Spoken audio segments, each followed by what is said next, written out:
Hey, we come back to another video. Well, no, welcome to the next channel video part. Bro, we are back on thy channel. Thy channel is getting loose tonight. Yes, sir. We lost like 10 subs. Doesn't matter.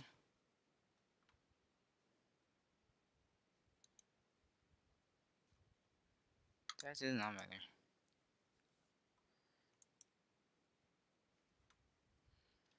Thy channel is. Bro, we lost 10 subs. Yo, hey Lolo. Hello, Lolo. Let's go, Lolo checks.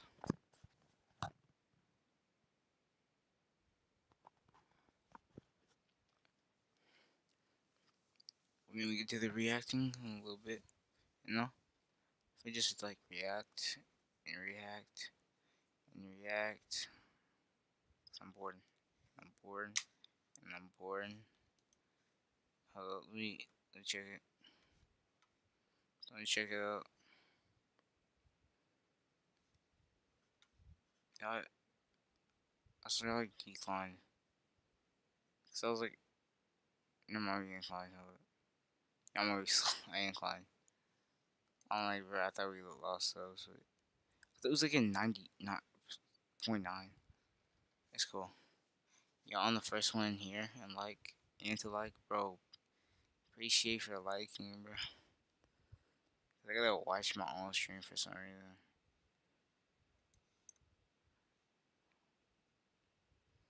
Bro, we're getting into the reactions though. Don't worry. Not signed in. Okay. We're gonna go to YouTube. It's like just YouTube. I'll put it like just browse and browse.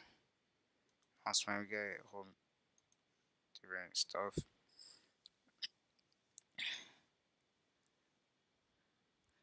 Um.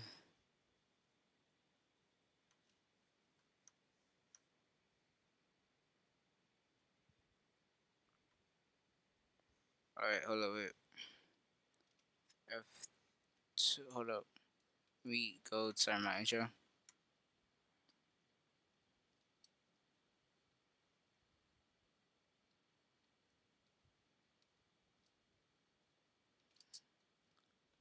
Okay. Six, live on Fox, June 11th through July 9th. Wait. Time and So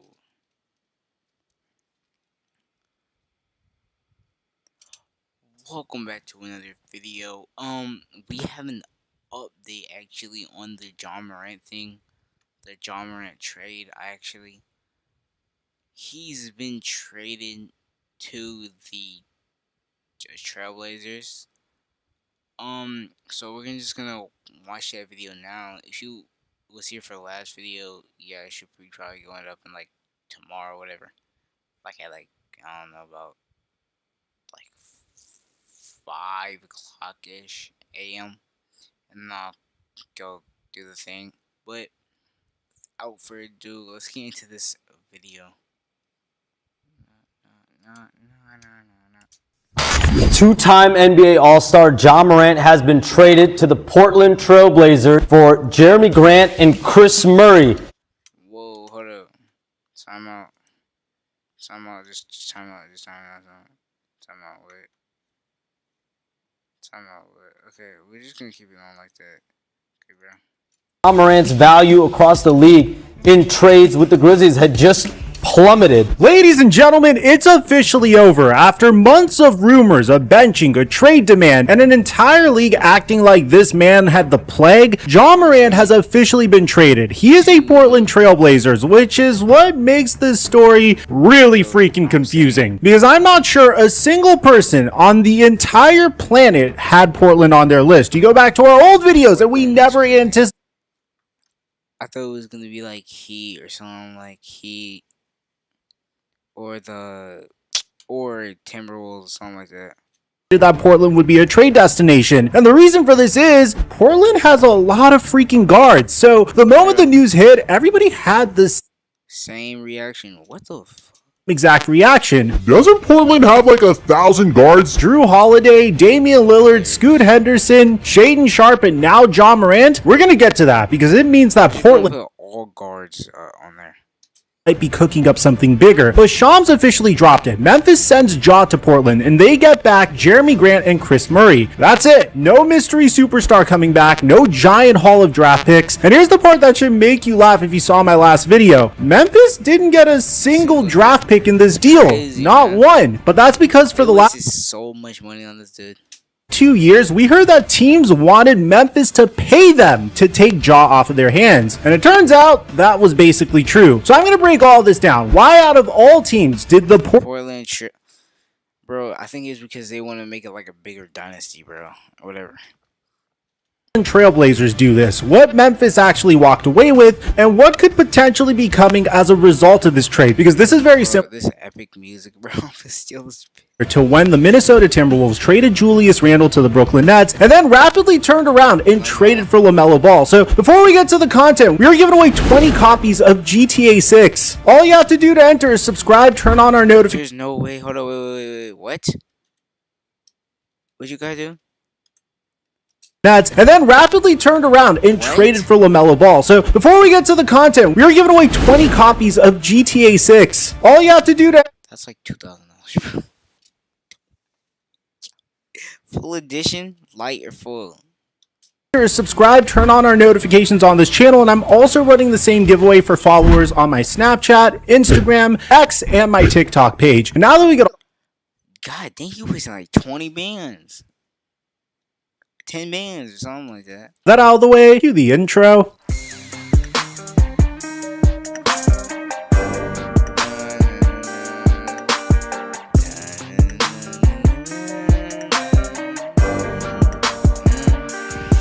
Yo, I love this intro. Who cooked up this intro, bro?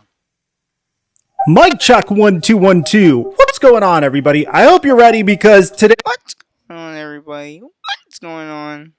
is probably going to be a triple upload day. Lots of NBA news here today, guys. But for now, let's break down this actual trade. Memphis sends Ja Morant to Portland. In return, the Grizzlies get Jeremy Grant and Chris Murray. The early grades are already rolling in. Bleacher Report gave Memphis a B and Portland a B+. So let me give you a rundown. Jeremy Grant is a 32-year-old veteran forward who Portland fans have been begging their team to trade away for about 2 years now. He signed a massive 5-year, $160 million deal back in 2023, and there's 2 years left on that. He's a It's too much money, bro. God dang.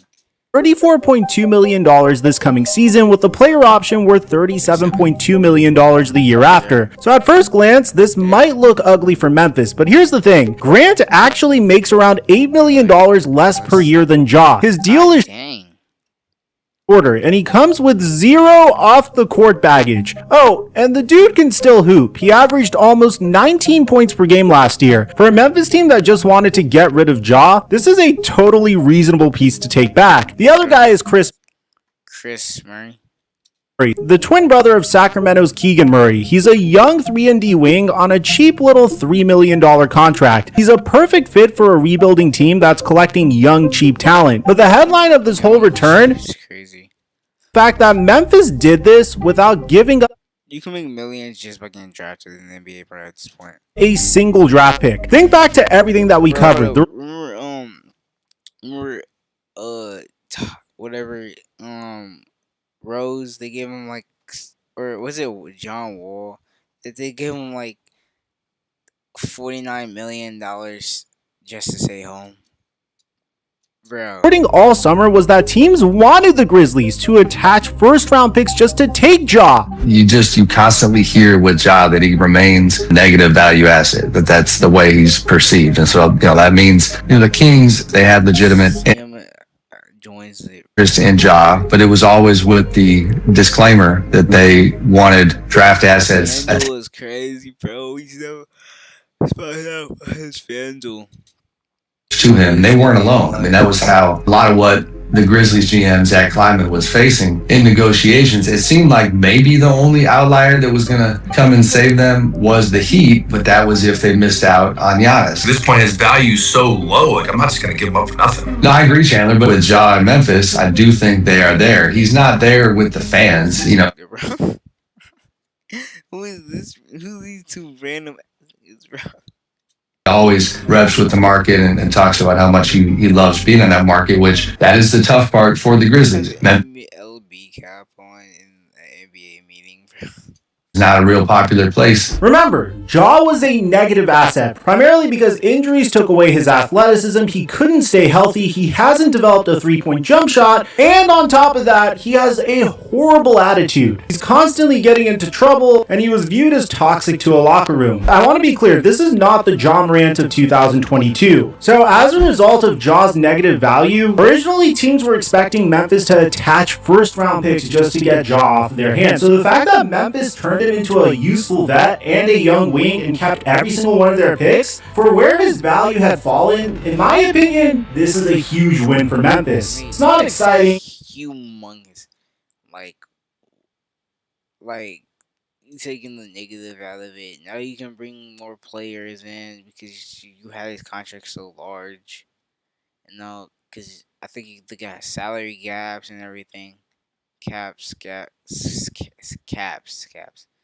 Yeah, you got salary caps and everything, so taking the huge thing off because, yeah, he wasn't winning it for him.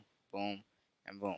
Nice. But hey, at least this wasn't a salary dump and you got some real legitimate contributors to your team. But here's where it gets confusing, because adding Ja Morant is cool and all, but where exactly is he going to play? Let me read you Portland's guard rotation after this trade. It's Ja Morant. They already got him inside the thing, bro. Oh my god.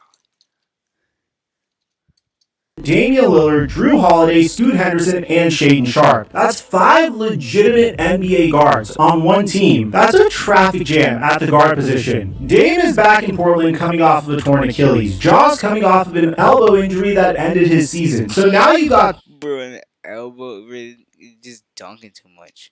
2 ball-dominant, undersized guards, both coming off of serious injuries, who both need the ball in their hands to be effective, sharing the same backcourt. And the wildest part is, this isn't some mess that Portland's planning to sort. Actually shoot, bro.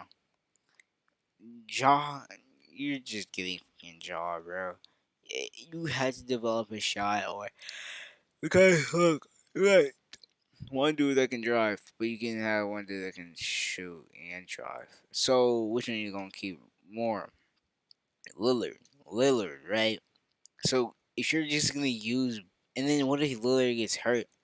Your team is going down because Morant can't shoot. The only thing he has is driving, going downhill, bro. The only thing y'all have is, I don't know. The best thing y'all got is like layups, dunks, and everything. But hey, man. Whatever, y'all. If y'all can turn this around, hey, props to y'all.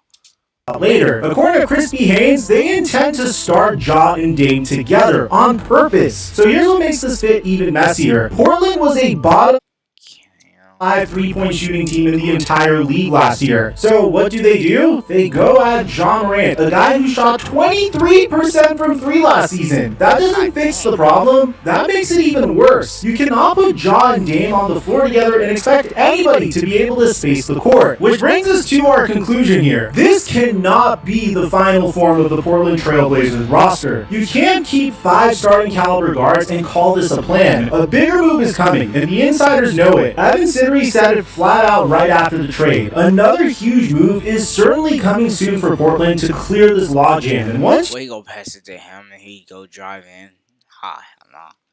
See who they're really chasing, the entire Ja Morant trade starts to make a whole lot more sense. Because Ja might not be the last domino to drop in Portland, he might just be the first.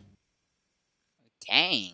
Partnership with SEMA is great because the professional. You just trade this and everybody, man. Like, do an awesome job. Denzel Phelps Construction is a large general. Which brings us to the main question here. Why? Why would Portland willingly cram a 5th guard onto the roster? And honestly, when you sit with it, there's... What if, like, 2 of them got hurt? boom, you got like a backup, bro. Very legitimate logic here. Portland's been stuck in the worst spot in the NBA, the middle. They're in purgatory. They've got a legitimate young cornerstone in Deni Avdija. They're good enough that they're not going to tank for a top pick, but they're not good enough to actually contend. And Portland's just never been a city who lands the big free agents. I mean, the last time a free agent chose Portland was when Damian Lillard decided Returns. to go back to them after tearing his Achilles and Milwaukee waived and stretched him. So when you're stuck like that, how do you find your second star? Well, you take a swing on a guy who's available for cheap. And love him or hate him, Ja Morant, when he's right, was the most explosive guard this entire trade season had to offer. This is a buy low bet, plain and simple. Best case scenario, Ja gets out of the toxic Memphis situation, gets healthy, and Portland just landed a top 15 talent for pennies on the dollar. Worst case scenario is it barely cost them anything and they move on. Really high pixelated, like, brother. And as a bonus, they finally dumped Jeremy Grant's contract. But here's what makes this whole thing actually click. The Ja Morant trade might not even be Portland's big swing. It might just be the setup for it. Because this is the same Portland team that chased Giannis hard this summer, and they lost out to Miami. They didn't pack it in once that happened, they pivoted. Mark Stein and Jake Fisher reported that the Blazers are now actively pursuing Jaylen Brown. And Sam Amick says Portland is considered the front runner to land. Bro, holy lag. Even with Boston reported Holy lag? Why am... asking for as many as 4 first-round picks. So with the question just becomes, how much ultimately are they willing to put on the table for Jaylen Brown? And the wild thing is, 100 mil? Portland can actually pay that. Thanks largely to that Damian Lillard trade back in 2023, they're sitting on a stockpile of draft picks. They have 9 first-round picks. 6 of them are Dang. and Yossi Goslin pointed out that even after taking on Ja, the Blazers still have the room and the tools to make another big move. So put it all Up 3 draft picks, that's it. together. You've got too many guards, you've got a mountain of picks, and you're the front runner for an all-NBA wing. That surplus of guards plus those picks, that's your Jaylen Brown trade package. So that's the move that the entire internet had Portland penciled in for. The Dame, Ja, and Jaylen Brown big three. There's just one problem. And I know I just spent 2 minutes telling you that another move was coming, so yeah, you could scratch all that. Because right as I was putting this together, Shams dropped this. This was their big move as of right now. My understanding is they're not involved with Jaylen Brown. And the reason why is the wildest part. Portland views Ja Morant as their big move. Not a setup, not phase 1, but the move. Even with 6 guards stacked up on the roster. So that whole Brown package I just walked you through, it's dead. Dang, bro. Like, well, hey, he just wanted to, get something out of it.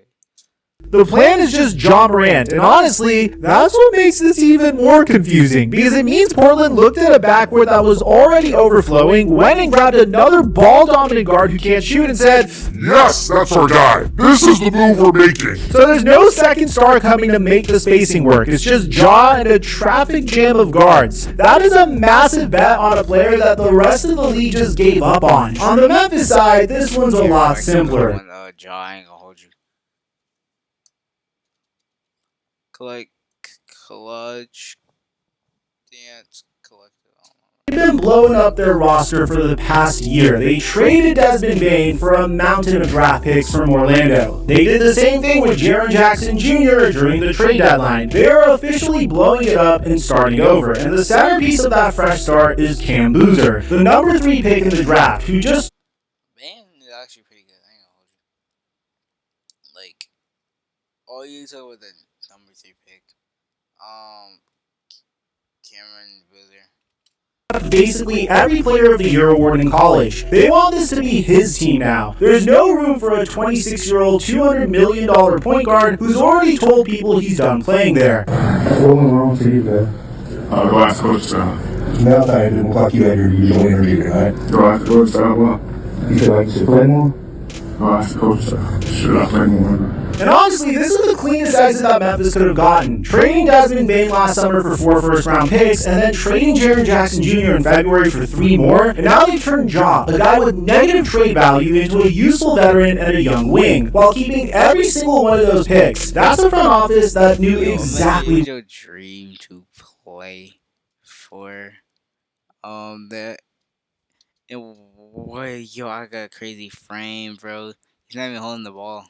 was doing. They took most untradeable contract in the league and got out clean. The Boozer era in Memphis officially starts now. So what do I make of all this? And he's number 12, bro. He's Here's my replacing this, bro. Take. For Ja Morant, this is the single most important fork in the road of his entire career. One path. This is the fresh start that saves him. New city, away from all the Memphis drama, away from the coach he clashed with, a clean shot to just hoop and remind everybody that he was once the most electrifying player in the NBA. I would genuinely love to see that version of Ja Morant coming back. But there's also the other path, and I can't ignore it. This could be Ben Simmons all over again, or this could be Derrick Rose all over again. A guy who was a star, got traded for a fresh start, and just kept falling. The injuries don't just disappear because you switched jerseys. The shooting doesn't fix itself in a new city. And the fit in Portland, like we just broke down, is genuinely messy. Here's what I keep coming back to though. We made an entire video saying nobody in the NBA wanted Ja Morant's contract. And what just happened? He got traded for another team's bad contract and a young role player with 0 picks coming back. That's none. Not a team winning a Ja Morant sweepstakes. That's a salary dump dressed up as a jersey swap. The fall is complete. The only question left is whether Portland just got the steal of the summer or if they just... You like your team, and then they call you up like, yo, you're getting traded, bro. We're gonna trade you for Ja Morant. Yeah. Can you please call up your homeboy? Yeah, he's also getting traded, you know. Yup, y'all are getting traded to the Grizzlies. Yup, yeah. I know you're sad, but this is the move we need to make, bro. I don't care if you're the 2 best. You're gonna be the 2 best on another team. We're trading 2 for 1 special, my dog. inherited somebody else's headache. So let me know in the comment section down below what your grade for the trade is. Aside from that, I'm your boy Mike. I'm your boy Quantum. This is the official update. He actually did get traded. This is not fake. I trust the dude with my soul. And I did the research before. I didn't do no research. But make sure you subscribe to him. Make sure you subscribe to me. This is a great watch. And I'll catch y'all in the next one.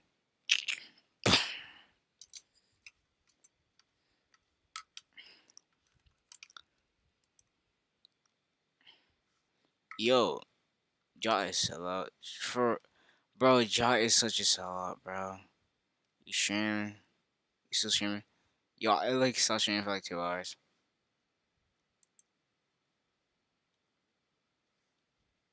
Let's go there.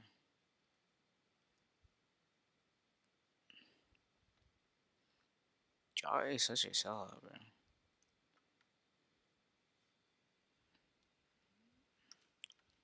Ja is a sellout. Ooh.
Ja Morant.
Bro, can you make I have to make it like tomorrow.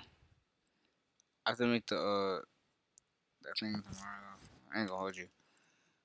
The email is gonna be made tomorrow or whatever.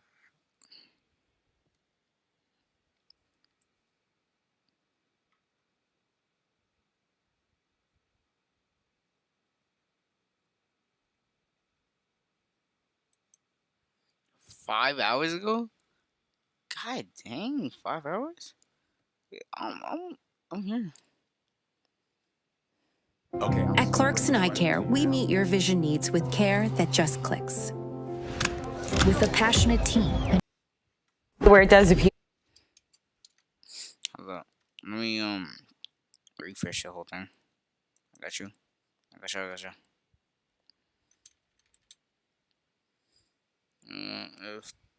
F2. F1. Welcome back to another video. It's your boy Quantum here back with Noah. In today's video with review reacting to the Kawhi Leonard trade. It's worse than we imagined. Where did Kawhi? Why is everybody getting traded now, man? It's like Ja got traded, Boba got, Giannis got traded. LeBron's a free agent, so he ain't get traded. He's just free agent.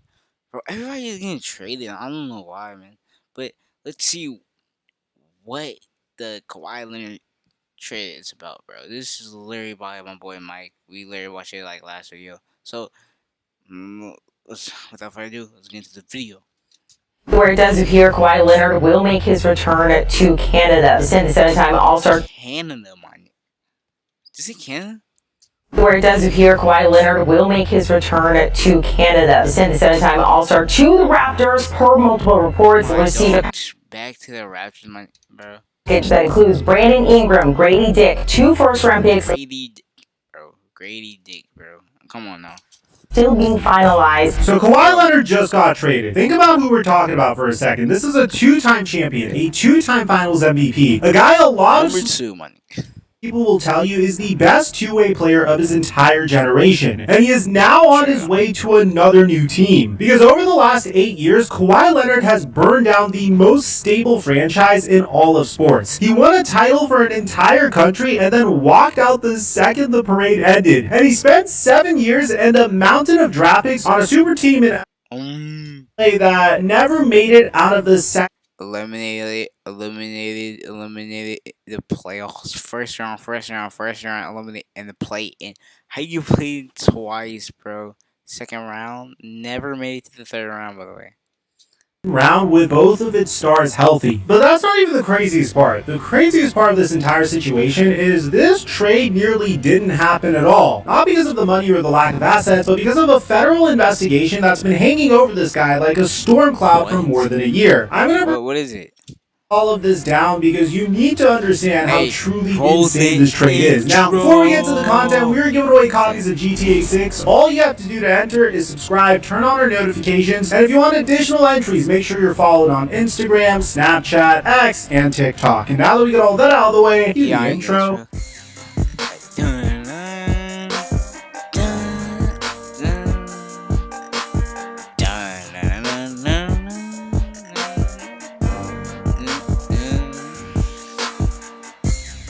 I need to get my editing like that, bro. I'll make myself an intro, bro. I ain't gonna hold you. I just put it in like every single video. Like no editing after that, but yeah. Mic check 1 2 1 2. What's going on, everybody? What's going on? Why is he always at the voice here? What's going on?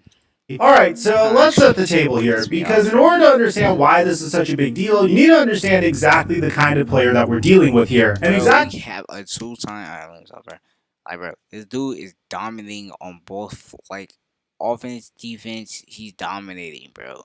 Of both sides. Like, I swear you, more athletic, bro. What kind of career he's had. Kawhi Leonard, they call him the Claw. Hands the size of dinner plates. The Claw. Yo. No, I actually. Wingspan that doesn't look real, and the personality of a guy that's reading you terms and conditions before you decide to install your favorite video game. I'm a fun guy. I don't even know where you're sitting at.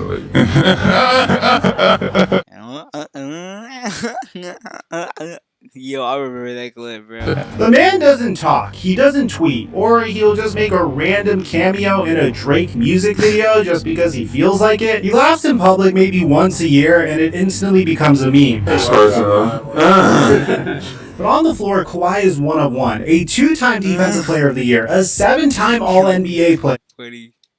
And he is one of the only 3 players in the history of the league to win Finals MVP with 2 different teams. The other 2 names on this list are Kareem Abdul-Jabbar and LeBron James. That's the company. That's the entire list. Just 3 guys. So we're not just talking about a really good player here. We're talking about a top of the mountain, change the future of your franchise type of superstar. But Kawhi Leonard comes with a lot of baggage. One of those things is the fact that throughout his entire career, Kawhi has never, not a single time, just stuck around. Every chapter of his career has ended with him leaving San Antonio, Toronto, and now Los Angeles. 3 franchises, 3 exits, and we're gonna walk through all 3 because I promise you the way each one ended tells you everything about why. He just walks in, walks out.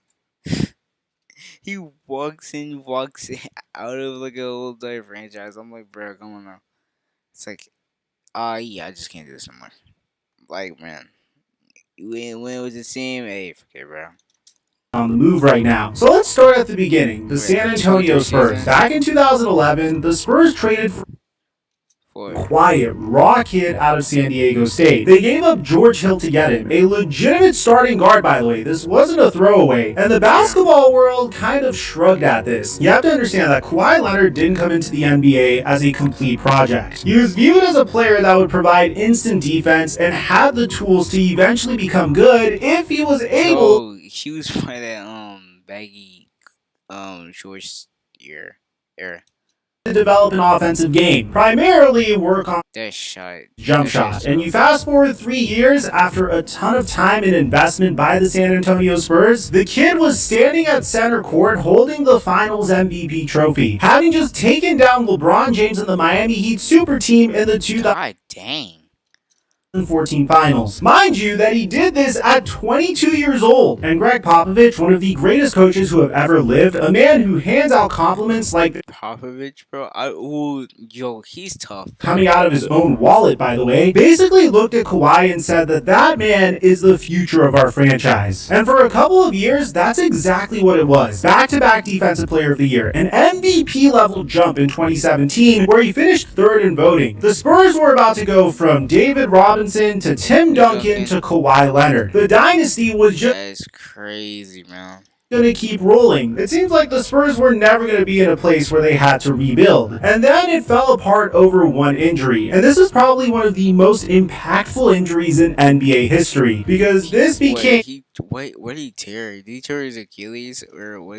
Because he laying on the ground, bro. I don't think he broke his toe, man. That's why if he sprained his toe or broke his toe, bro. That's what the theme of Kawhi Leonard's career. In the 2017 playoffs, Kawhi came down on Zaza Pachulia's foot and tweaked his ankle. That turned into a quad problem. Wow, bro.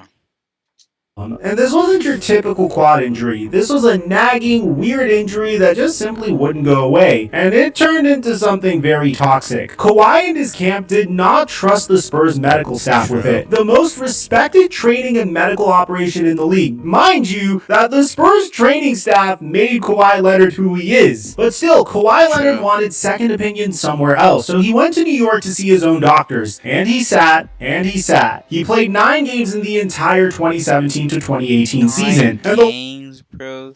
Imagine you say, "Oh yeah, Kawhi my favorite player." This dude's playing 9 games in one season, bro. Bro, you usually pick one of the bench players, man. Kareem couldn't. Like, bro, I don't pick one of the bench players at that point because he's getting more PT than this dude, man. process this, because the Spurs core of Tony Parker, Tim Duncan, and Manu Ginobili were essentially on their last dance. They held a players-only meeting to try to get him back on the floor, and Tony Parker reportedly told the room that he'd come back from a worse version of that same injury, which was a huge mistake by Tony. You don't say that out loud unless the trust is already dead. Teammates were openly wondering if Kawhi even wanted to be out there. So what did Kawhi do? He requested a trade from the Spurs, the team that drafted him, developed him, and won a championship with him. He wanted out, and specifically, he wanted to go home to LA. He's from Moreno Valley, an hour outside of the city. LA. Went to San Diego State University for college, so he wanted to get traded to the Los Angeles Lakers. And Greg Popovich said, there's zero chance that I'm going to do this for you. So at the time, this was viewed as Pop pretty much trolling Kawhi Leonard. He traded him all the way to Canada, to the Toronto Raptors for DeMar DeRozan, Jakob Poeltl, and a protected first-round pick. Bro, DeMar DeRozan, bro, and like, that's crazy. That's W trades. That was exit number 1. Oh,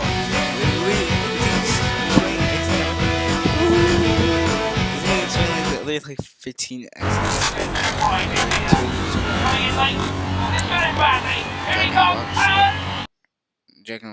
Now this is where the story has a comical twist. Kawhi Leonard had one of the best seasons of his entire career for the Toronto Raptors. When the Raptors made that trade, half the league thought Masai Ujiri had completely lost it. He gave up DeMar DeRozan, a franchise icon, a guy who genuinely loved that city, for a player who was hurt, who just blown up his last team, and who could walk out the door as a free agent in 1 year. It was the textbook definition of a gamble, but the media moments we got from this in of itself made it all worth it. I'm a fun guy. Obviously, I love the game of basketball. I don't even know where you're sitting at. And then Kawhi went out and gave Toronto the single greatest season in the history of the franchise. He load managed the regular season. He sat for 22 games is crazy. Games, which drove the fan base up the wall. But when the playoffs hit, he turned into something out of a movie. The man gentleman swept the Orlando Magic in the first round, and then in the second airball, bro. We not gonna talk about that airball and then put it back against the Philadelphia 76ers in Game 7, tie game. I remember this game. Why is it making it seem like it's so old, bro? This is like 4 years ago, bro. Like 2020. No, it's 2019. 4.2 seconds left on the clock, and Kawhi Leonard does this. Is this the dagger?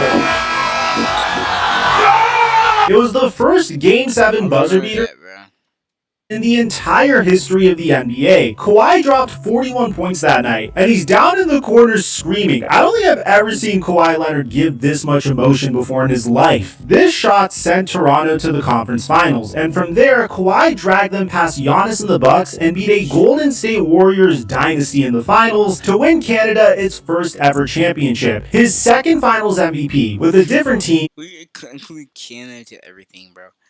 Yeah, like, I think Canada's in hockey, and then we got, like, bro. I know it's close, but, like, dang. Really? In a different conference, but the same result. A trophy. He united an entire country. He had Drake giving post-game interviews like he was a member of the team. This is poetic. You just gotta watch it happen. The 6-6. Kyle Lowry with the ring. Kawhi Leonard bringing the chip to the city. And then he left. He kept his promise. He said that he wanted to go to LA. So in free agency, the summer of 2019, Kawhi Leonard went home to sign with the Los Angeles Clippers. 1 year, 1 title, gone. To this day, Kawhi Leonard is simultaneously the most beloved athlete in Toronto history and the guy who left them standing at the altar the second the confetti hit the floor. That's exit number 2, and to be honest, it may have been crazy, bro. Say yeah. Okay, I do this a little parade or whatever, bro. Yo, we gotta do it, bro. I had to get to LA, bro. Yo, LA Clipper. Yo, I remember this season. Biggest mistake of his career. Let me remind you who the Toronto Raptors had at the time, because this is one of the deepest teams in NBA history. This is a team that had Kyle Lowry, Pascal Siakam, OG Anunoby, Marc Gasol, Jonas Valanciunas, Norman Powell, Serge Ibaka. God dang, bro. He just naming and naming. Believe it or not, even Jeremy Lin was on this team. And he pretty much decided I don't remember like a few games his name's been like mentioned. But I don't remember. It's like Kawhi, like bro. I don't remember every single game. To leave for a team that eventually became the opposite of that depth. When Kawhi signed with the Clippers, he didn't come alone, and this is a move that completely screwed the Clippers in the future. Doc Rivers told Kawhi Leonard that he should stay pat with the current team that was built around him, that he felt like Shai Gilgeous-Alexander was going to be a good player. We cannot give up Shai. I even told Kawhi And then he became a good player. Holy.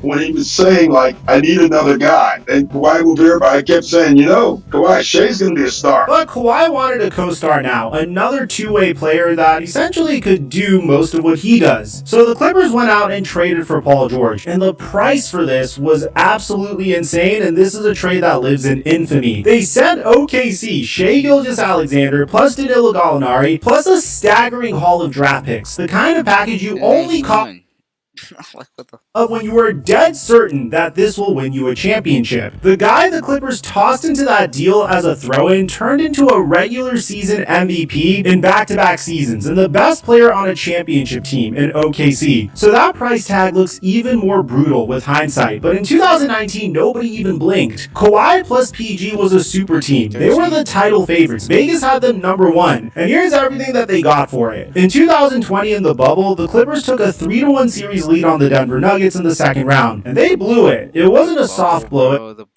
Bro, I haven't heard of bubble in a little minute, bro.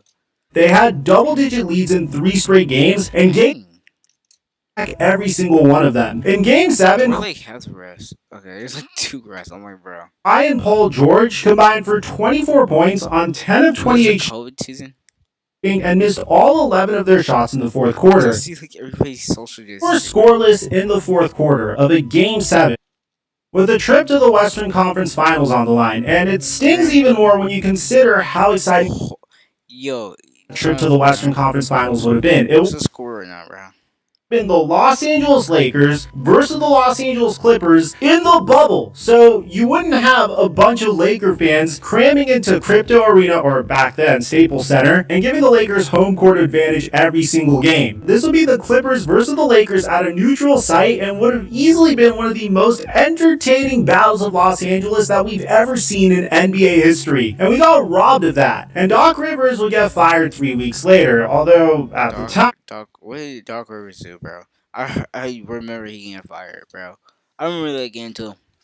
I don't know why. I speculated other reasons for that. And if you want to go deep into the Flight Mic library to see my original takes on why 5 years ago happened, you're more than welcome to do so. I'm not going to rehash that gossip here. Now, in 2021, with Ty Lue as their head coach, they finally broke through to the franchise's first ever conference finals. Except Kawhi tore his ACL in the second round against Utah and watched the entire... Poor, bro. Bro, just scroll through and just say, oh, do I have a video of that? Yeah, let's throw that out right now. From the bench in a suit. You put the info card. I always click. They lost to Phoenix, and that knee cost him the whole next season. He didn't play in a single game in 2021 to 2022, and that became the pattern. You go back to the San Antonio thing for a second. The body that won't cooperate. The season's cut in half. It followed him to LA, and it never left. Year after year, the same story. A contender on paper, and then it's Kawhi's knee, or it's load management, or it's a brand new injury right when the playoffs start. For 6 years, the Clippers had 2 superstars, a shiny new $2 billion arena, and with both of his stars... $2 billion?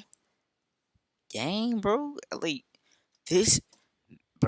Ellie loves spending money on anything but the civilians, bro. Healthy, the Clippers never got out of the second round. Not once. That's the Clippers era in a nutshell. The most expensive what-if in modern NBA history. Oh. Everybody knows that the place to find a place is Phones.com. Holy good ad break. It's like the end of an era, but I've had my biker moment. Plus, I listed this on eBay in like 2 seconds. So how do you... From title favorite to shipping the guy out the door, slowly and then all at once. It started cracking in 2024 when Paul George, the co-star, the whole reason for the super team, walked. The Clippers offered him an extension but wouldn't give him a no-trade clause that he wanted. The two sides couldn't bridge it. PG opted out of $48.8 million and signed a 4-year, $212 million deal with Philadelphia. The super team was officially dead. And then Philadelphia made further. And instead of... Look, bro, I feel like, yo, every time you lose, like, a significant player, like a trash player, bro, the place can turn into a superstar, bro. Come on now. It back, like, Clippers started just straight dominated from, like, day one. Quietly tearing the whole thing down to the studs. They traded James Harden to Cleveland and got Darius Garland back. They sent Ivica Zubac to Indiana for a package that included a top 5 pick, which in my opinion they won this trade because they were able to use that number 5 pick on Keaton Wagler. All of a sudden, the Clippers weren't building around Kawhi anymore. They were building around young, cheap, fast guards and a draft pick. A completely different team and a completely different timeline. And here's the cruel irony in all of it. While the front office was clearly moving on from him, Kawhi just went out and had one of the best seasons of his bro. Yo, I feel like, yo, this is just easiest, man. Look, bro, imagine back then when you wanted to learn about a player, you had to do your actual research.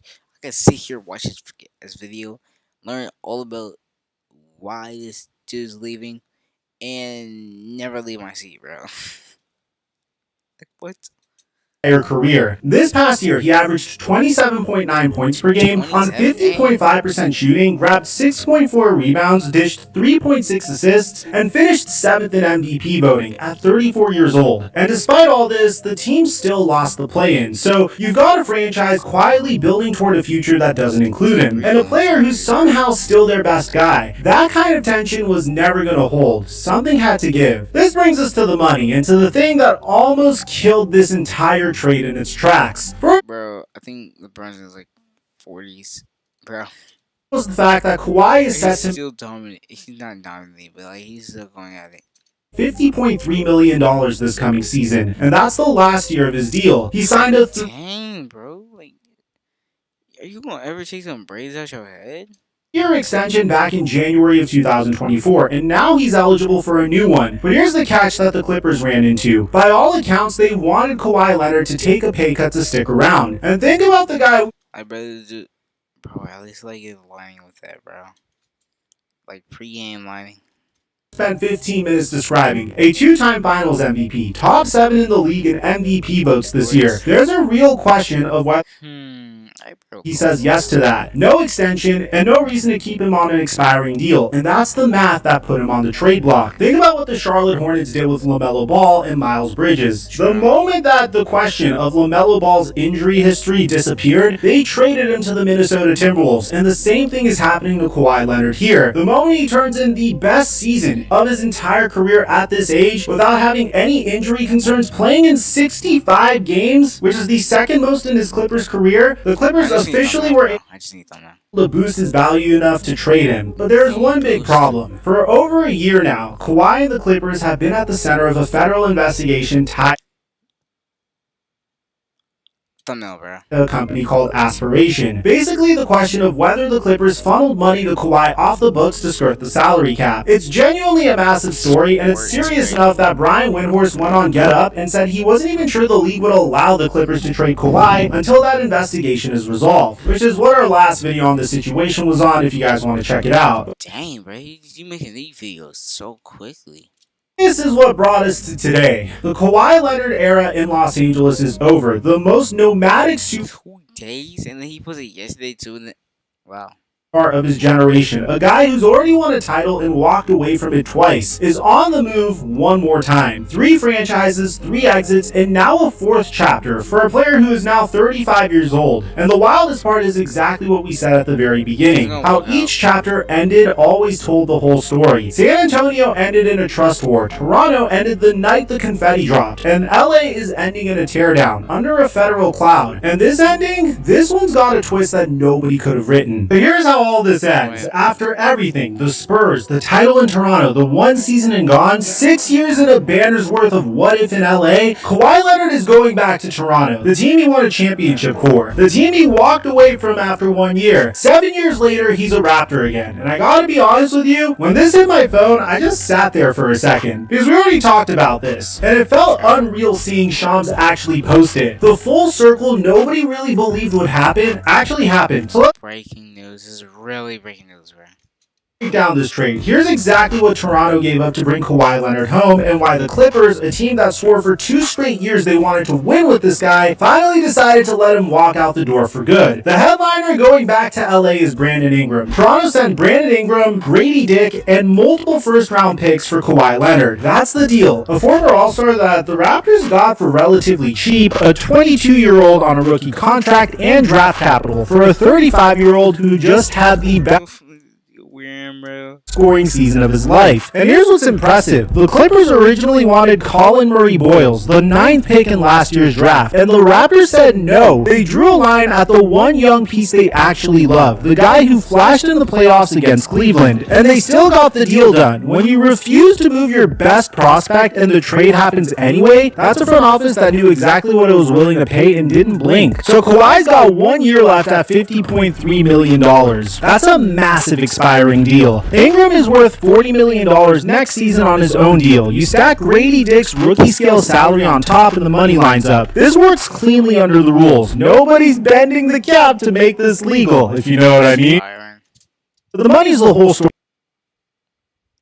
Great half. You gotta keep that pressure on. And use the Aftercash Visa credit card from Wells Fargo. She's right. Christian Pulisic. Nice. Mom.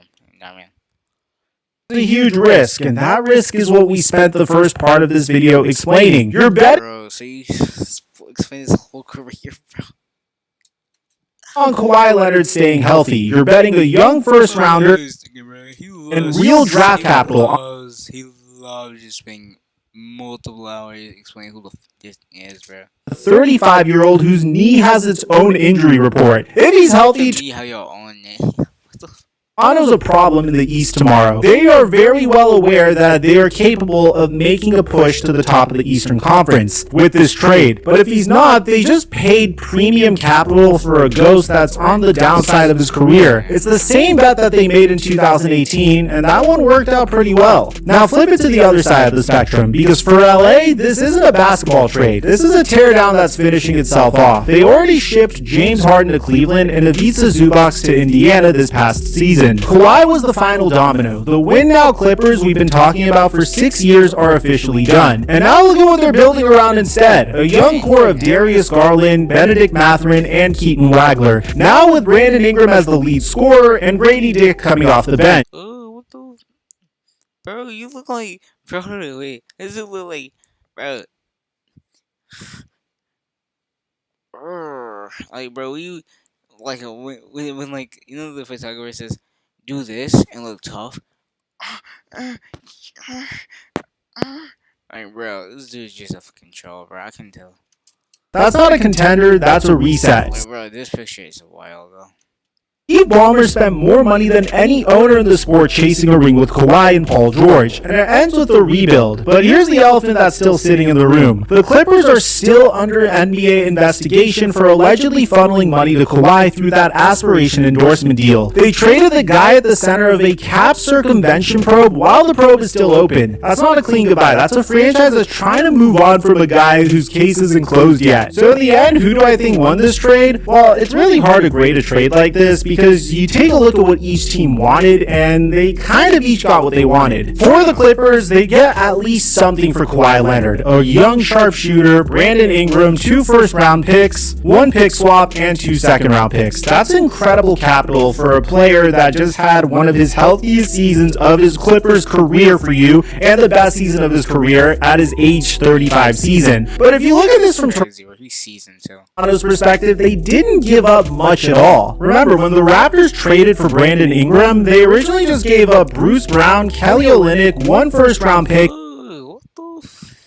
1 second-round pick. This is when nobody wanted Brandon Ingram. They pumped up his value and were able to make him the centerpiece of a Kawhi Leonard trade. So in my opinion, I would say Toronto won this deal. They got the best player in the deal, they kept the prospect they cared about, and they did it for an expiring money all-star that they were ready to move on from and a shooter. Before the Clippers, I don't even think they lost. They got out. There's a version of this where holding Kawhi for one more lottery bro, everybody's just trying to get rid of their players, bro. That's all it is. Season, and losing him for nothing is the real disaster. Instead, they turned a guy who's leaving anyway into a younger all-star, a shooter, and picks. When your superstar era ends in an investigation and a play-in loss, getting something back is the win. But I want to hear what your take is in the comment section down below. Aside from that, yeah, we out. But great video. Make sure you subscribe to me. Make sure you subscribe to him. And I'll catch y'all in the next one. Alright. Wow. Actually expensive outro, bro. But sometimes I I combat shooting my camera. Don't ask how I combat shooting my camera. Like, brother.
Circle.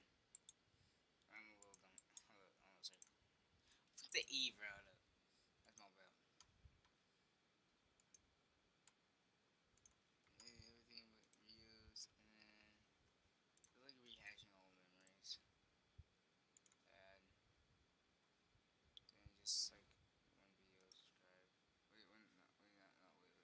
Let's go change this. Add more video playlist.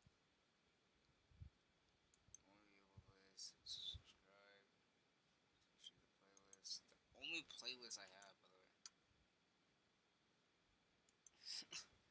Save. Checks. It's really public. Foolish. Close.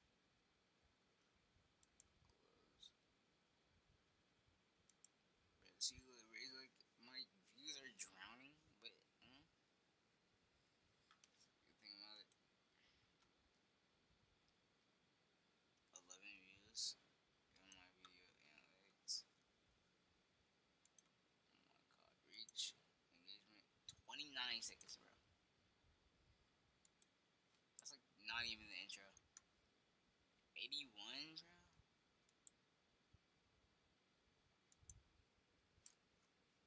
Oh, that's the thing, bro. Let's see how I dropped 81. Oh my god.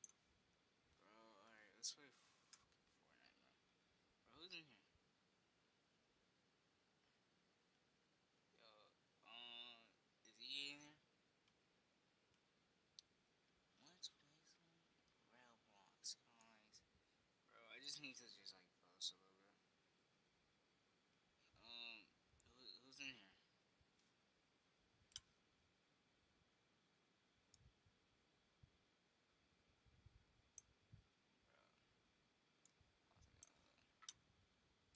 This past year, he averaged 27.9 points per game on 50.5% shooting, grabbed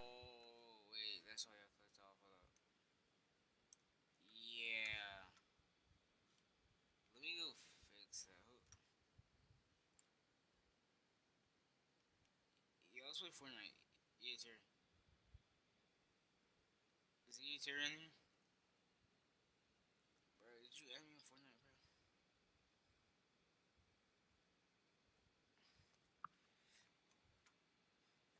Oh, bless me,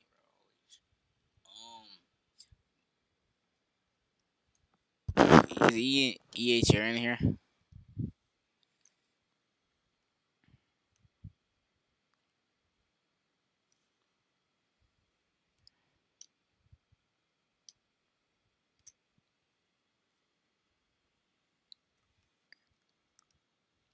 Bro, who's up in here? Type in chat.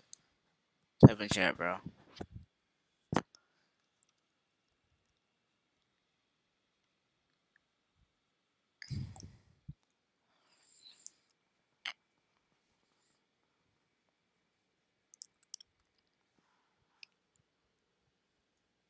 We're gonna joke with 70, but it's better than where we were at. Was that like, yeah, whatever. What is that like?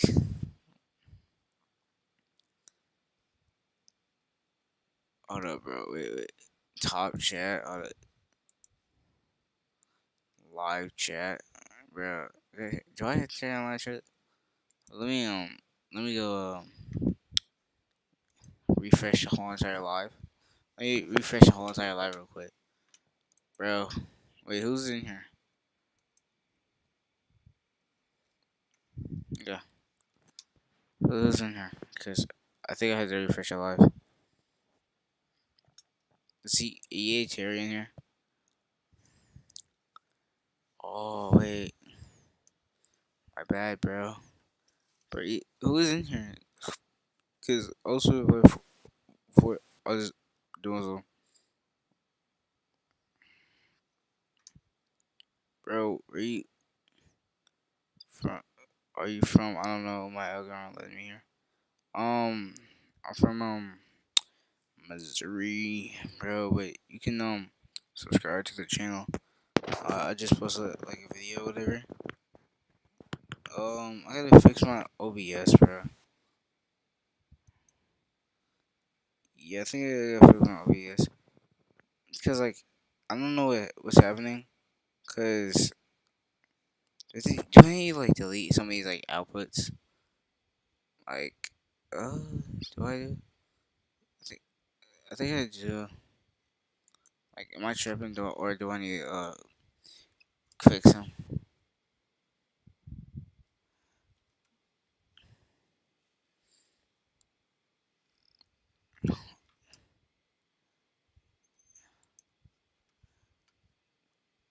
Cause I got like 5 upwards, bro.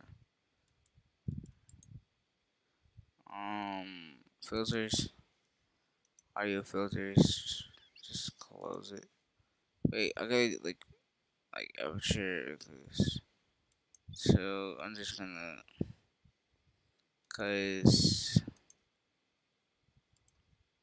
I'm gonna turn on everything. Oh, like put some friendly music, bro. I swear to you, this is me beyond. But he's bitchin', he put sockets on you. All the fucking thick bitches, I fuck skinny bitches too. Love rhyme 26's rap 24 too. I'm a size, would you take a life? Would you really shoot? You on some tough shit, we on some young shit. Let us do 100 niggas jump, yeah, that's 200 feet stomping you. Treat a nigga like he Ricky, made me put this pump to you. Went for recording out the closet room and use the Fruity Loops. Me and Kid Wonder bitch, always in the juice. Let this tag loose, all over your head like moose. I got my call 45, catch you on some drunk shit. I collect checks from these hoes on my Don Juan shit. Got that chat fucked it off like it really want shit. A lot of niggas run their mouth, they don't really run shit. You ain't did what I did, bitch, I never done shit. Smoking gold piss, that shit that had me high one hit. You wanna rap, even tell fairy tales about me. Real street nigga, I got all these killers around me. Fake ass nigga, how could you be real around me? And if I'm hungry, bitch, you better not eat a meal around me. Hard shells, hit your soft shell, now your ground beef. Flipping work and do cartwheels when it's round me. She can swim, she gon' fuck around and drown around me. I'm the sinner, niggas can't get a rebound around me. Lot of pussy niggas try and smile when I come around, but don't smell smile, turn upside down when I'm not around. Cruising talk behind the tent, load a pistol in my reach. Better hustle like it broke, if you don't, you a leech. Put some muscle when you grind down the line, you'll see. I was young, always kept a beeper on the side of me. Leaving school every second just to go and serve a pee. I had good grades cause I used to sell my teacher weed. Put my Dre beats on, then I hit the studio. Spit it straight dope, I prefer to I don't know what that going on, dude. I'm from Sri Lanka, bro. Yeah, man, I've never heard of that before. Like, horror, literally, never heard of that. But like, hold up.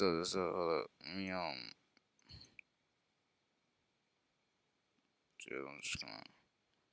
Hi, Abby.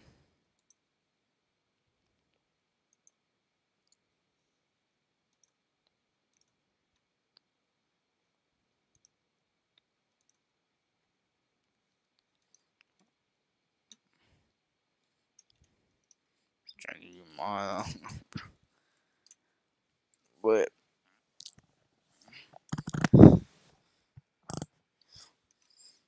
how you doing? How you doing? Like all these stuff. I need watch time hours. I just was a video.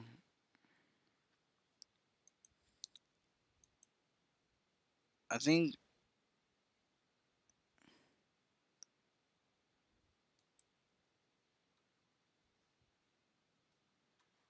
subtitles.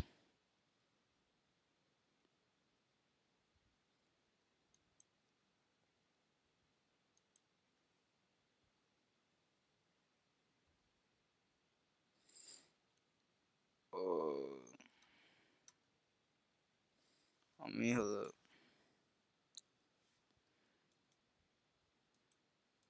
Bro, I think I did my video, bro. Video. It's cool.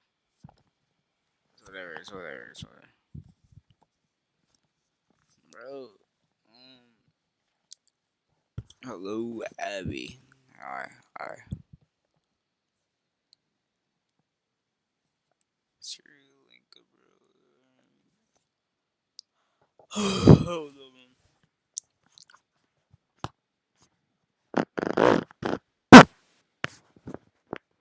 3 people watching, bro. Who's in here? Who else is in here? 4 people watching. You guys tell me how to. I'm feeling like footage like part screen, bro, so like I can see what the hell I'm doing. Cause I don't know what the hell I'm doing. Like honestly, like genuinely, I don't know what the hell I'm doing. So I'm gonna put this to the left, like to the left, and cause I'll literally load chat on the right.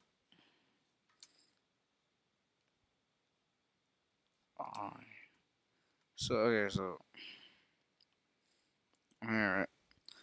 Now, we can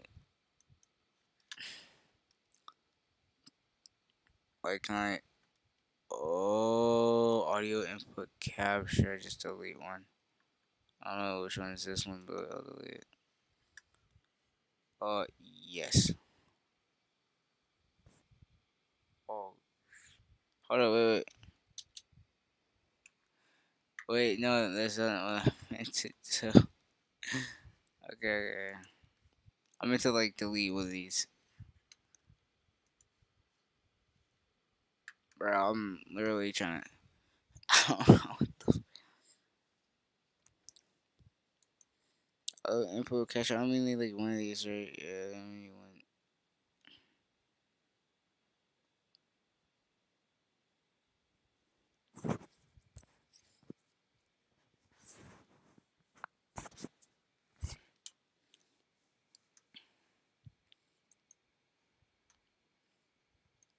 Dude.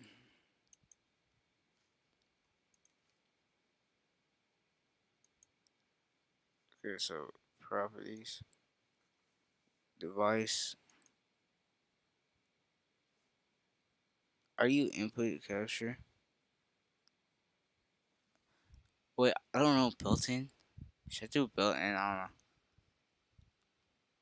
don't know. what's that? Oh my god. The scene to the like, like Mac OS, video capture device, image like device, blah blah. Like browser, like output capture, filters. I don't know. Add a filter, I guess.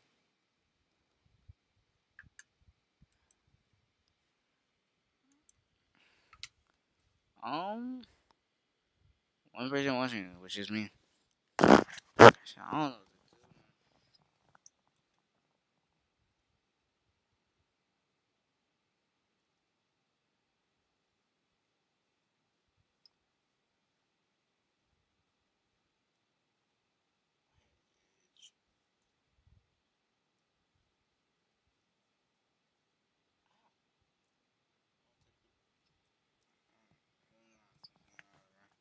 But that the is animal. But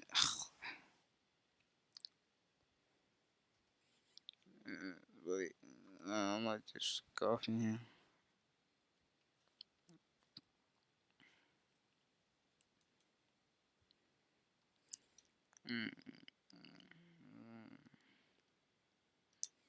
I got really through my body.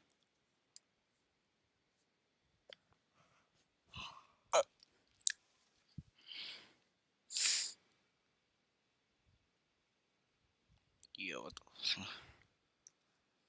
Bro, I'm supposed to play Fortnite, bro. Yo, wait, where did EA Terry go? Cause, oh, wait.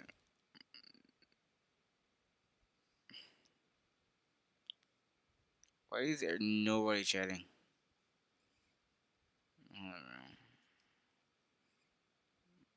Chatting. Like, what do y'all think I should do about this?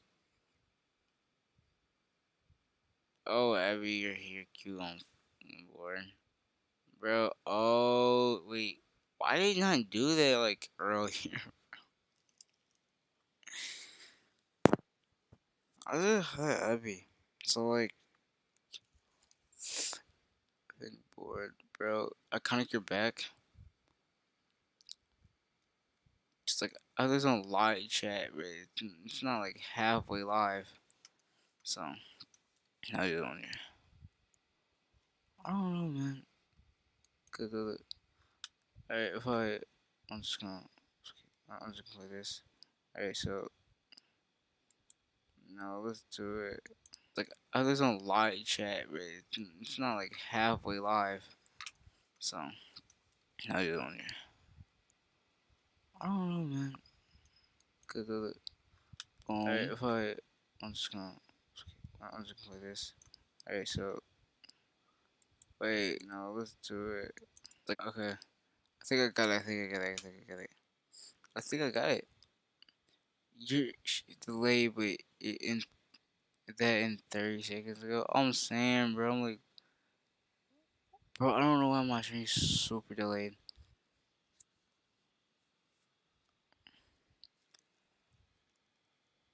Okay, yo, hold up, bro. Let me go. I'm gonna go grab some ice cream, bro.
I swear to you, if these five, I'd says more viewers.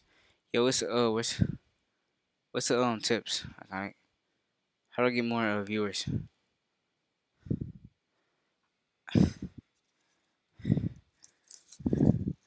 What's the hello? How do I get more viewers though?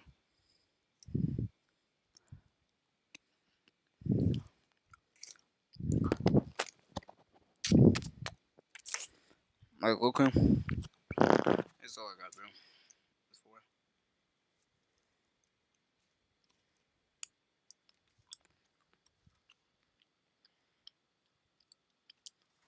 How do I get more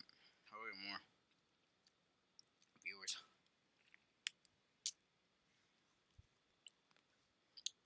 What's that? Your phone. Exactly, bro. I know, but I don't have my phone right now. Shut up.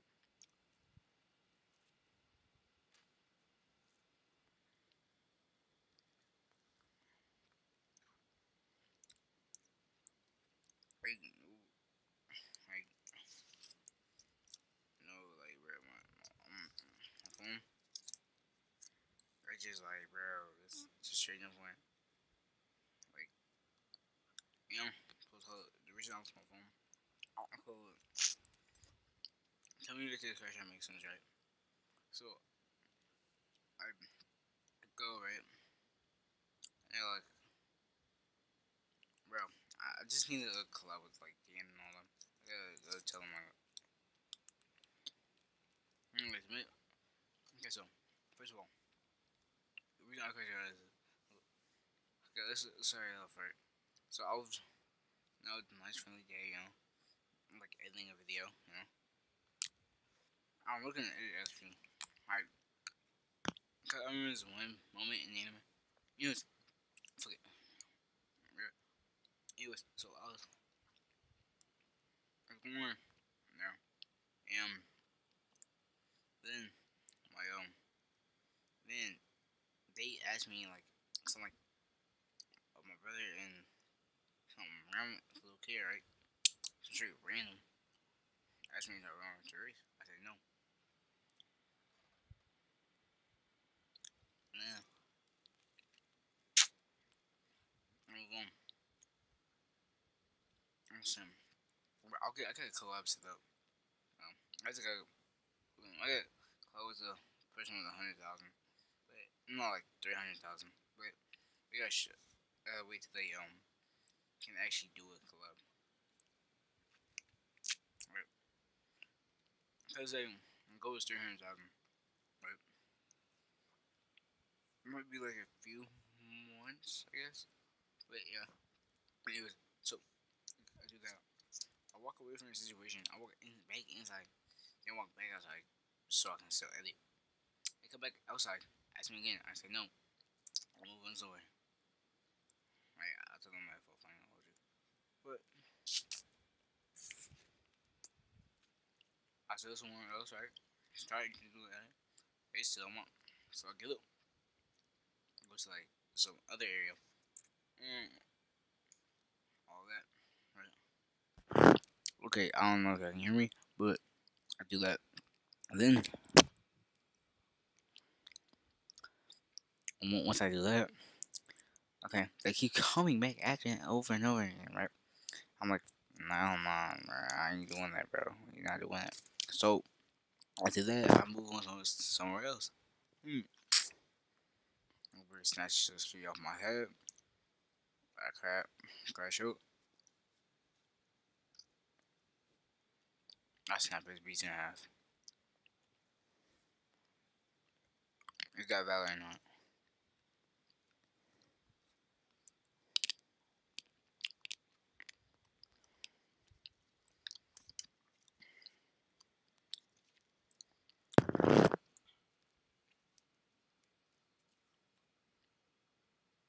Is that valid?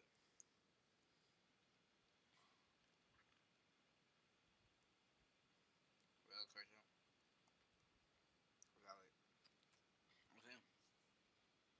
would say it was not a valid crash out, bro.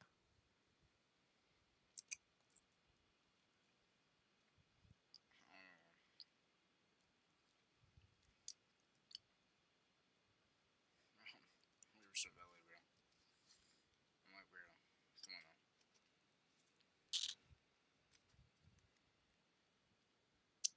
But there's a reason to it.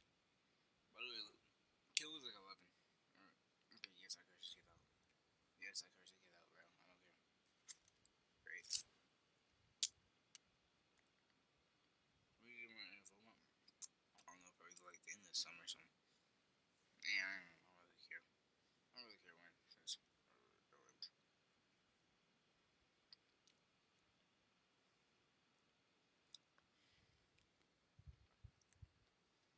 But I need to get back, so I like what they're doing, so.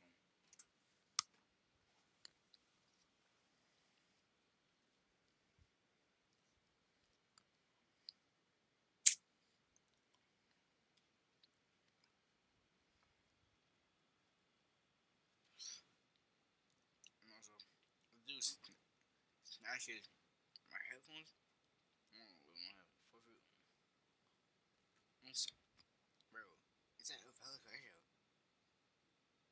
Bro, okay, I'm in here, and here just to view it. There's like 3 people in here. What? I didn't mean that, bro.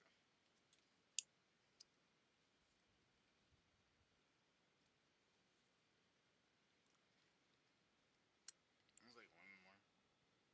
Honestly, barely even one. It's crazy. Bro, I'm literally just here for chocolate, bro. The vanilla ice, I'm literally here for chocolate.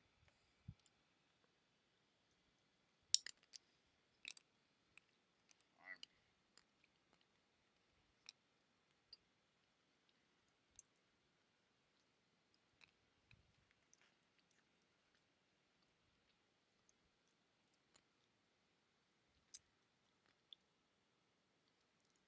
Hi, Sanju. Hello.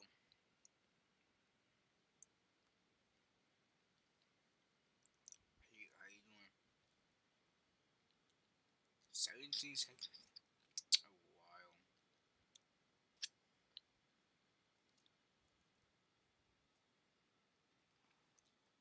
I thought it was like more of a 30-second delay, but yeah, 70 seconds seem more valid. I just didn't feel like counting like half of it. But it said, oh yeah, I just got 30-second delay. But Sanju, was it a valid cash out?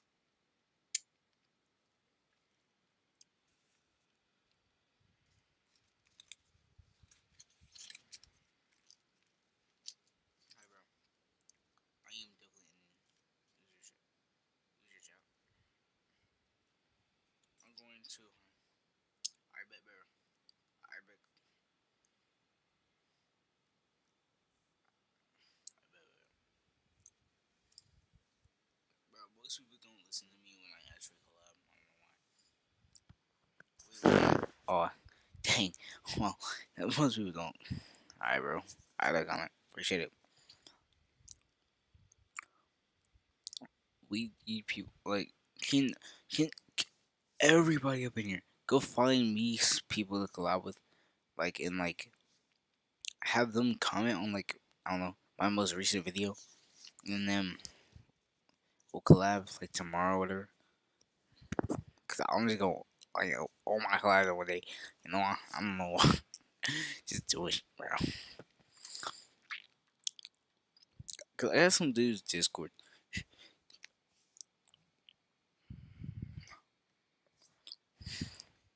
Use your chat.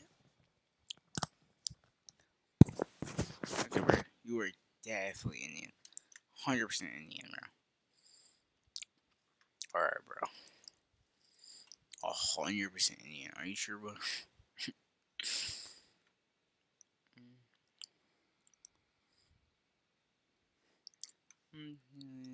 See Robin and shit is going through his body. I'm like, fuck off me. Bro, can y'all like subscribe to the channel? Also, like, look at all these videos I posted. All of them, man. I have way more coming. I don't know why. Just for fun. Because I got through his body. Fish and fat. I know the knock it. I listened to it. It's now shame on me.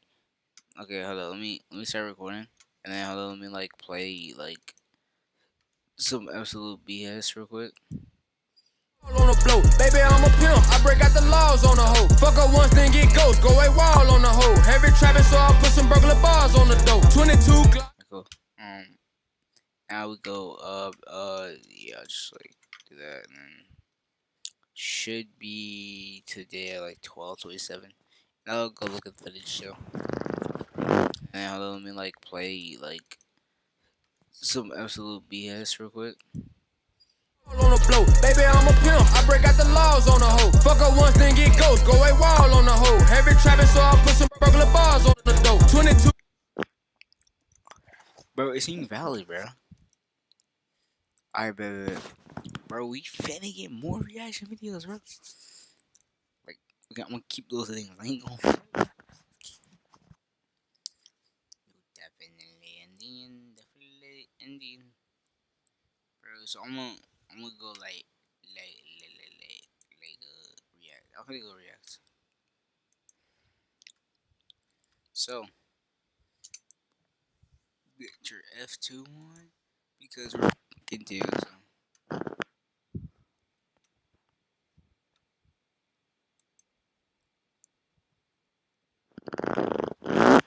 Cloud, bro. Bro, Cloud is so funny. Hold up. And do like a genuine. Oh my god, bro. Oh my god, puppy. Okay. Oh my god. Another day. Oh, I love this dude, Cloud, bro. 66667, bro. One on Cloud9. Let's do this one. Another day. Another. Welcome back to another video. In today's video, we're going to be reacting to the one, the only Cloud. Holy crap, I love this dude. I love his content. Go subscribe to Cloud. Like, genuinely, this I have inspired. I'm inspired by Cloud every single time. He just brings a smile to my face. No gay stuff. It just brings a smile to my face. It's just like, dang, he's really making it for real. But no, let's get into this wonderful, fantastic video by my boy Cloud, and let's hit it. Another day of me still being lonely, guys. Yes. I'm actually cool. He's single, yeah. Though, because the amount of cheating stories that I have been hearing and seeing on the internet, especially the cousin one. Oh my god, the cousin one just, bro, blood relatives is crazy, man. Recently, you know, being single isn't that bad, bro. Especially when people are out here cheating with their blood cousins. I'm not lying about that. Like, bro, he literally, I think he reacted to the video too. Bro, he reacted to the video. I watched that video too, bro. I'm like, bro, I was feeling react to it, and then like 2 people did it, so I'm like, bro. Like, so if you haven't heard about this shit, basically a creator by the name of Kenneth has recently came out and exposed his ex-girlfriend for cheating on him with his cousin. Now, I've actually reacted to this whole drama on my second channel, so if you're trying to check it out. See, told you, bro, told you. Bro, he shrank it down to like 24 minutes, bro. The video is 33 minutes and like 30 seconds, by the way. Tap in there, link will be in the bio. But just letting y'all know, this shit is completely real. He gave evidence and it's absolutely as bad as y'all think it is. Like, he caught her shaking her yams butt ass naked on FaceTime with her blood cousin in Kenneth's own crib that he pays all the bills for, that his girl lived in. I mean, if that's not evil, I don't know what is, bruh. But in light of this news, I've decided I wanted to go on a journey. I want to see if I could find a worse cheating story than that today. In all reality, I understand. Bro, like, I usually, like, kind of like your content, and I'm like, bro, what the fuck, man? Why the blood cousin's crazy, man? Well. Don't think I can. And shame on the blood cousin, too, bro. Because what the fuck? But we're gonna try. So let's go ahead and get to it. I just found out my girlfriend is cheating on me. She was in the shower earlier today and I just peeped at her phone and she had a notification from Tinder. I didn't know she was on Tinder. I opened up her phone. I found out that she's been messaging you guys for months now. Months, my nigga. You did not know about this? Even is meeting up with the guy tomorrow for lunch. And I think I'm gonna try to catch her in the act. Okay, I'm back from... this is after catching my girlfriend on her date. Oh, he actually did that shit and got post-match updates. Okay. Trying to catch my girlfriend cheating on me with a date. I walked in, I sat down, I sat in the corner, and I saw the guy actually walk in. And then we both waited for her to show up. It looked like he was waiting for a bit, so he got some food without her. I had some food too, and I started eating to not look suspicious. Then it was like 10 minutes, and my girlfriend hadn't shown up yet because my girlfriend actually doesn't exist. I made a fake Hinge profile. Bro, wait? Nah, bro. Matched with this guy and invited him out to lunch myself, actually. I actually just moved to a new city and I don't really have a lot of friends, so I usually go out by myself. And I think it's a little sad and a little lonely, but it's a little less sad. Yo, bro. Yo, this was so unexpected. I thought he was gonna be like, I caught my girlfriend cheating. No, you didn't. A little less lonely when you're eating with someone that you kind of know. So I'll have a nice, genuine conversation with people. Okay,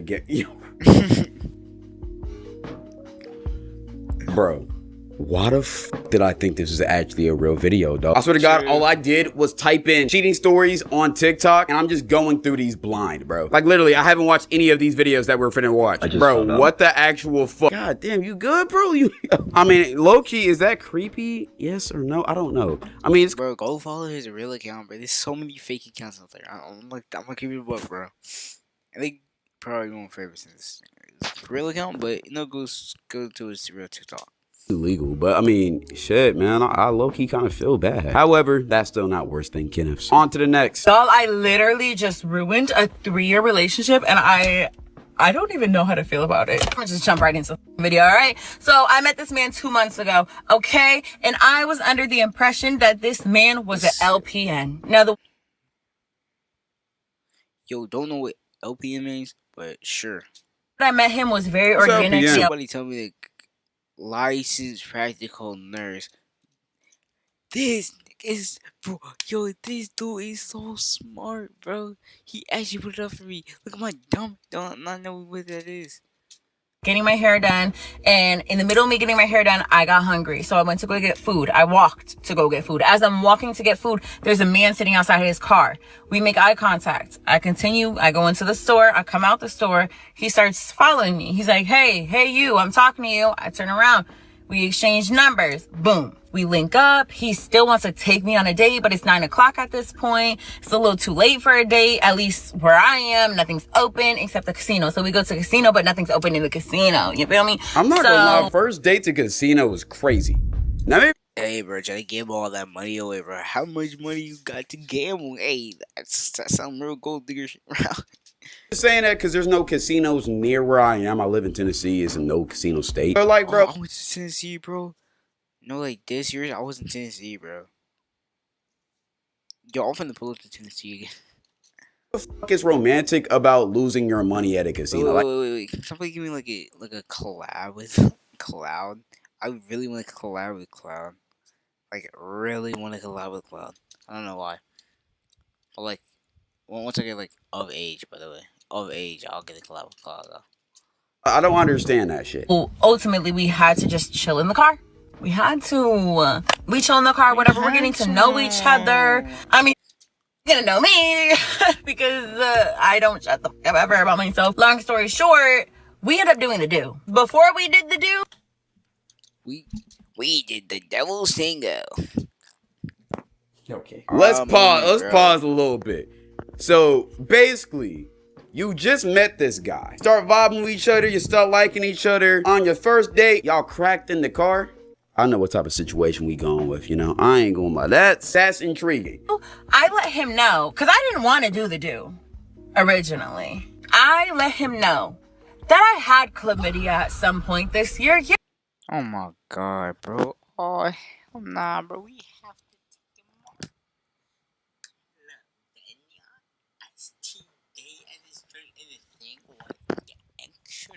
Let's going on. And he still did it. 2,000 years later. But nah, she said at some point of this year. So I'm taking it that you do this often. You know, you're just a very trusting type of person, especially with people you just met. That's what I'm understanding. I'm also getting to understand that most likely y'all for sure cracked raw, and you just met that guy. All right. Yeah, I'm peeping what's going on, dog. I'm not gonna lie. Off of this first minute, I'm surprised you had the balls to even tell us this story. I would have kept this shit off the internet, but that's just me. I'll own it. I went and got treated for it. God dang, 6 minute, yeah. Never went to go get tested again. I let this man know that verbatim. That's exactly what I told him. So I had chlamydia. Got treated. That's what she's saying. Still haven't gotten tested since. Don't know if I have, if I'm being honest with you. Exactly what I told that man. He goes, no, you don't have it. Like, you took the medicine. Like, he's trying to reassure me, like. Oh, that's a horny ass. Hey, bro. Dude. Exactly what I was about to say, man. We're on the same wavelength, man. Like, dude, you really sat there and said, hey, bro. Hey, you don't have it, you know what I'm saying? Like, let's still do it, you know what I'm saying? Like, come on. She just told you she might still got that shit. She might still got the clap. And you're still like, nah, I don't think you do. Horny, boy. Porn. Mango. Yo, the second a girl tell me I didn't had an STD in the past year, dog, I'm good, bro. Let's dap up. We might do a little huggy hug. I'm gonna drop you off and I'm not gonna... I'm gonna keep it a bean, bro. What? Hey, you don't have chlamydia. All right, cool. I believe you. Why? Because he told me he's an LP. If I'm actually gonna go through with it, I'm for sure wearing a strap ski, dog. I'm not going in raw. And he told me he's strap ski, honey pack, anything, bro. Nurse, okay? As he's getting to know my personality, trash bag, bro. Like, come on. He's a also nurse. Letting me know, like, oh, I'm such a sweet guy. Like, you need a nice guy like me, basically. Like, you're also a dumbass. You need like the male equivalent of a bird. What are we gonna call it? You're a duck. True. A fucking duck. Stop playing with me. Duck, that's what I'm gonna call it. You're a duck, nigga. I ain't gonna hold to you. Someone that's gonna calm you down. Like, he's really trying to get me to believe that he's such a nice guy, that he's a nurse, and he's not like the other guy. As he's saying all this, I'm like not falling for it, because part of me... He's saying he's not like the other guys, or if he even feels the need to say that shit, trust me, he is like the other guys. I'm telling you, dog. It's just like, I'm not like the other guys. I'm better. So lame, and you only want one thing. Like, I'm not dumb, okay? After we do the do, this man is literally looking at me with pure fucking disgust, okay? Pure disgust is crazy, bro. Looking at me. That post not clarity in here, bro. I ain't going... Yo, imagine cracking a girl that may or may not have chlamydia. And you doing that shit wrong. Imagine a post nut clarity for that shit. That shit might damn near make me cut my dick off. I'm not even gonna lie, bro. Just ate my own shit. Like, I don't even... The way that he looked at me, I never want a man to look at me like that ever again. He looks at me with disgust, and I'm looking at him like, what'd I do? And he's like, are you sure you don't have chlamydia? You should have asked that shit.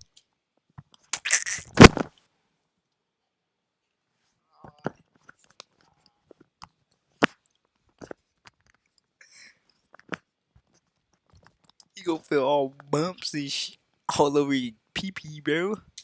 Before you put your dick in it, bro. What are we talking about? Check before you put your dick in there, bro. You could be a whole man, bro. Just trust me, my nigga. Post nut clarity of doom and despair. Did I not just tell you? I don't know. I don't know. But also, why is she walking around with potentially clapped ass put? Come on, dog. This whole story is funky, dog. Mind you, as we were doing the do, he's literally like looking at my vagina trying to see if I have, I don't even know, warts? Bitch, what are you looking for? I go was inside. he looking for? Herpes? I'm done with his bullshit. I go inside. He calls me because I was upset with like how things ended. He calls me. He tries to make up for it. Okay, cool. I'm easy. He comes back the next day. Cool, I'm easy. It's crazy, bro. Yo, y'all keep doing it, bro. Like, come on. You would think that after he made such a big deal about the, are you sure, like, that he wouldn't want to fuck me again? Like, I don't know. Just my guess. That's what I would think. No, fucks me again and then accuses me of. Come on, bro. You hit it one time and then said, dang, does bro have it? Let me hit it one more time to make sure she doesn't have it. Yo, same reaction. Not doing that because I'm not walking away. I'm bored as hell. So let's do this shit, man. I hope this story is fake, bro. I genuinely hope this story is fake. I pray to God this story is fake. Nobody forced you to tell us this. Why are you sharing this information? You let this guy crack after barely knowing him. He potentially may or may not have an STD. You don't know. And then after he spazzed out on you or y'all got into an argument, y'all was like, you know what? Fuck it. Let's do this shit again. Also, let me speak to this nigga. Because matter of fact, I'm gonna write my own story. The nigga is worse in this situation. How you finna let a girl tell you that she could potentially have an STD? You don't give a fuck. You basically tell her, nah, it is what it is. It is what it is, man. Hey, do you have it? Ask you, right? And then you're gonna hit it one more time to make sure. Alright, bro. Whatever. You go raw. Then your post-nut clarity come in. You're like, damn, that was probably not the smartest decision. Frontal lobe starts developing. And then as soon as you see her again, you're like, fuck all that. Round 2, motherfucker. Let's go.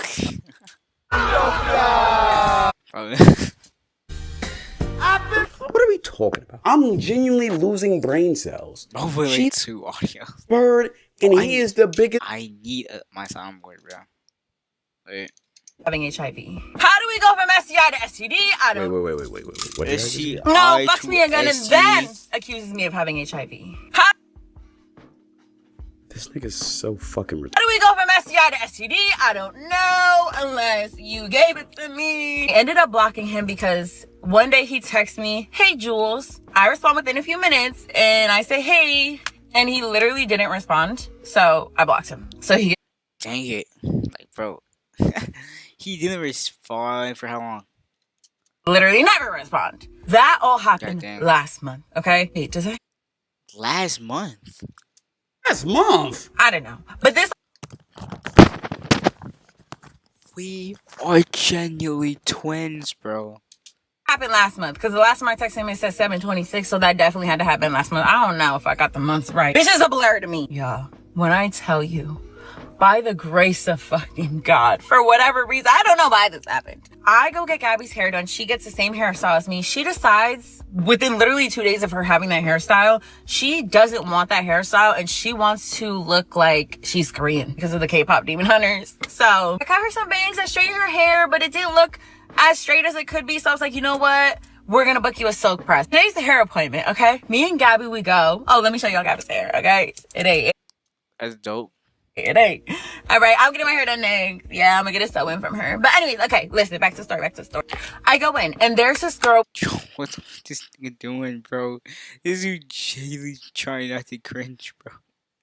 This shit funny as fuck. I'm gonna call her, let's just call her Dream. I don't know, let's just call her Dream. So there's this girl, Dream, and Dream went to high school with me, and we also worked together one time at Krispy Kreme. I'm like, hey girl, haven't seen you in so long. Like, how are you? We're catching up, whatever. We didn't talk the whole appointment though. Like, just keep that in mind. It's not like we were getting super comfortable, whatever. Some point in the appointment, like near the end of the appointment, we do kind of start getting comfortable, and I start telling them like, oh yeah, I had a psychic reading. I'm talking to a girl who did Gabby's hair, and I'm talking to Dream, okay? So I'm like, yeah, I got a psychic reading. I don't know how you guys feel about psychic readings, but like, yeah, she told me I'm gonna buy a house by 30 or before 30, and she told me I have my own business. So now we start talking about having our own business, okay? Dream starts telling me how she has a boyfriend. Let's get to the point. And he always says like he wants to help her, he wants to invest in her, basically start her own business. Wait, hold up. Is this the same guy that cracked again, and then you blocked?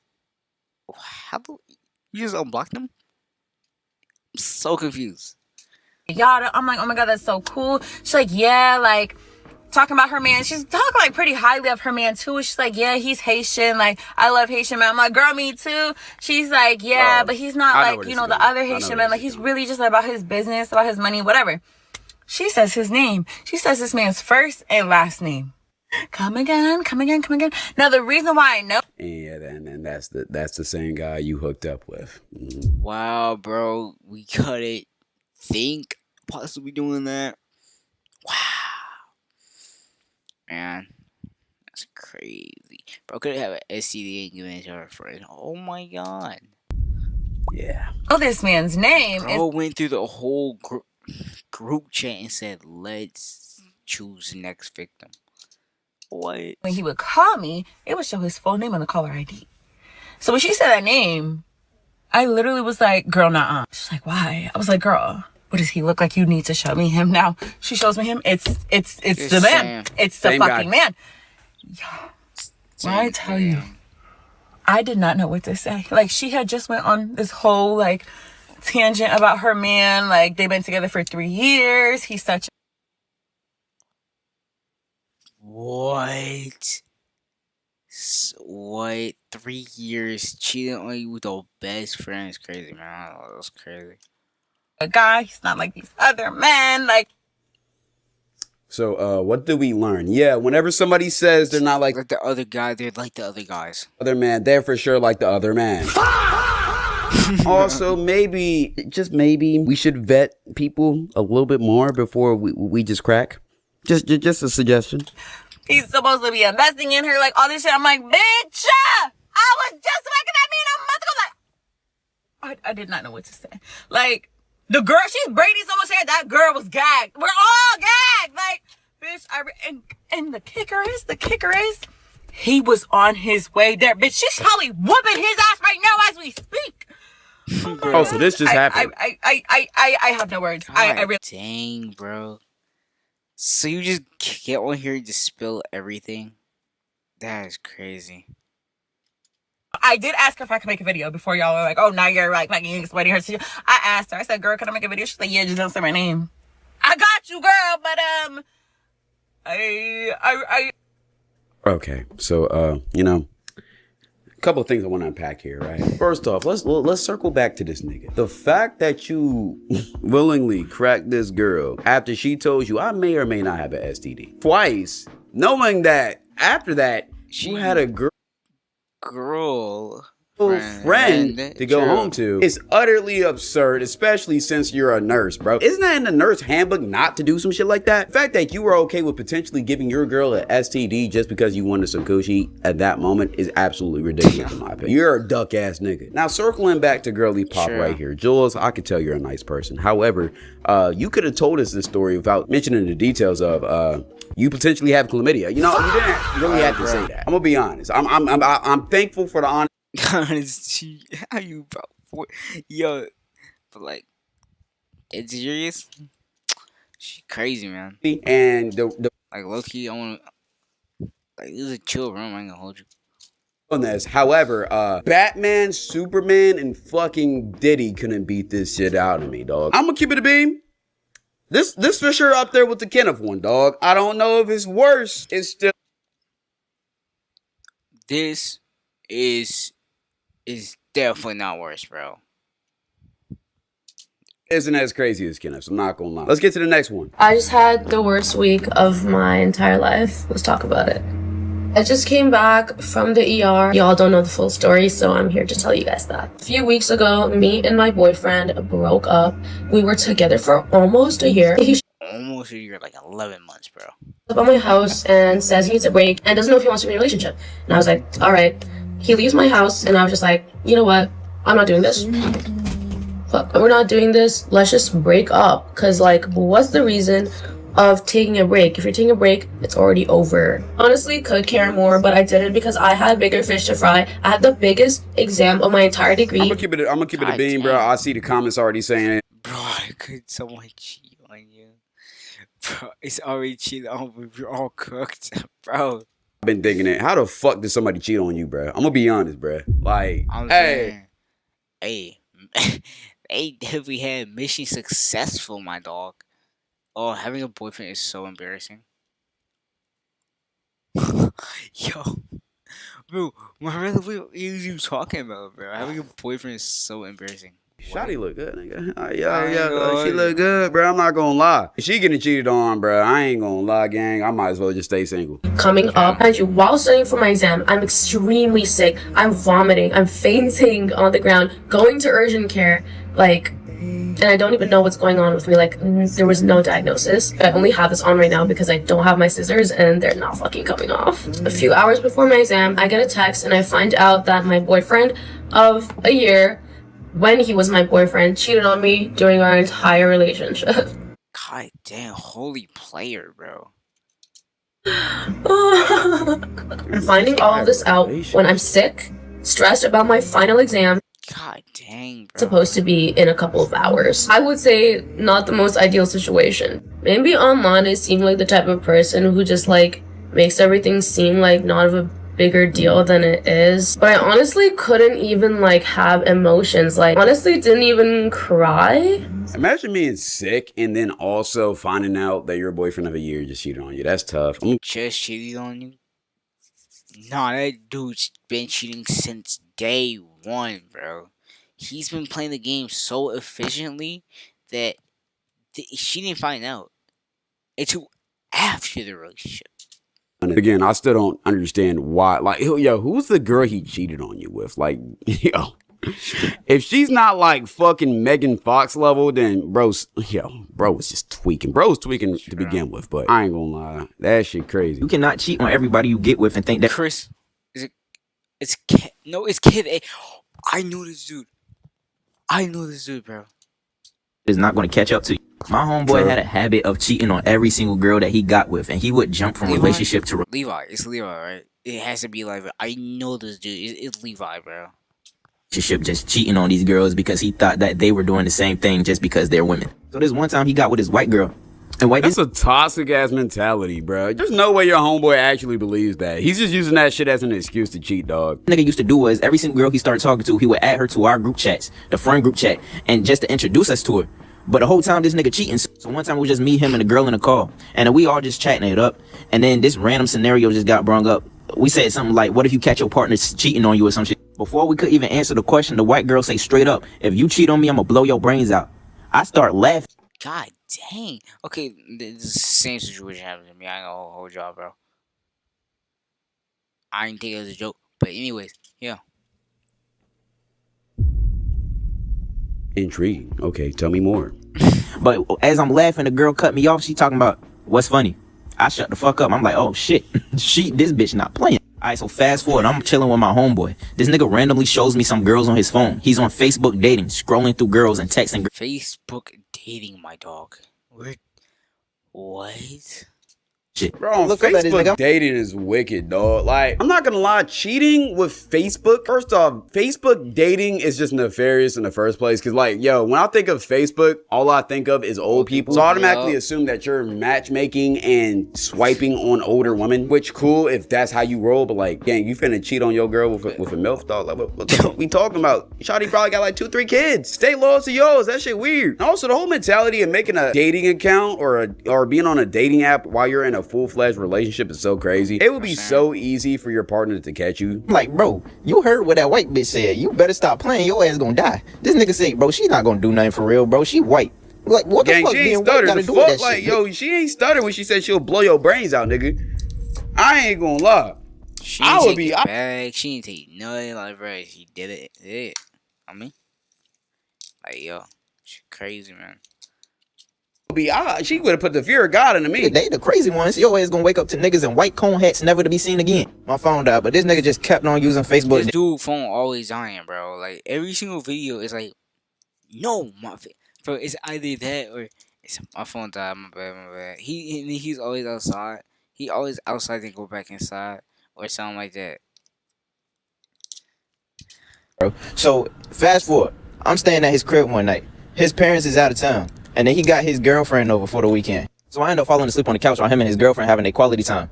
I tell you, I woke up probably like a good 2 or 3 hours later to them just yelling. I just hear them fussing in the other room. Oh yeah, she found out, gang. She found out. You're fried. I turn around on the couch, right? All I see is my homeboy zip past my ass with nothing but a fucking towel wrapped around him. And this nigga busts out the fucking door. Following behind this nigga is his girlfriend chasing after him with his blick in her hand. So she follows this nigga. Wait. Nah. What the fuck? Oh, she wasn't playing, dog. Out the door. I process the situation and I jump up. I run outside. I see her chasing this nigga out in the fucking parking lot type shit. So I'm just yelling. I'm like, yo, what the fuck going on? All I hear is this girl yelling at this nigga, get the fuck back in the house. Get your ass back in the house. Your homeboy didn't got caught up, bro. That's what happened. What to do, bro? Because I just feel like if I try to even call somebody or even try to like get in the middle of this shit, she gonna come after me, you feel? So I yell out to him like, I'm like, yo, y'all need to get in here before the neighbors call the police. Y'all doing this shit at like 2 a.m. in the fucking morning. She talking about something she don't care if they call the police, the gun registered. Bitch, it's not yours. So about like 3 minutes later, she walks this nigga back in the house. Yes, she walks him back in the house because she's still aiming the shit at his ass. Like as they walking through the house, my homeboy look back at her ass talking about, I'm scared, babe. She talking about something, get your ass back in the room. So I sit back down on the couch. I'm not gonna lie, am I the only one who don't feel bad for bro? I mean, hey, gang. Bro. She gave you the warning. Plus, your homeboy gave you the warning too. I'm like, yeah, what's up? You called her bluff. That's what happens. Trying to make sure nothing happens. The next thing I hear is this girl talking about something. So why you texting girls on Facebook dating? And in my head, I'm like I said, it would have been L cheater, dog. Like that's so like you're just trying to get caught, dog. I'm saying just on Facebook. You never know who knows who. Like, bro, I told this nigga, bro. Like, how the hell did you let yourself get caught? Then you playing with a crazy girl, bro. Long story short, I ended up going home that night. They worked shit out and somehow still stayed together. I'm telling y'all, these girls not playing no more. Y'all better chill out.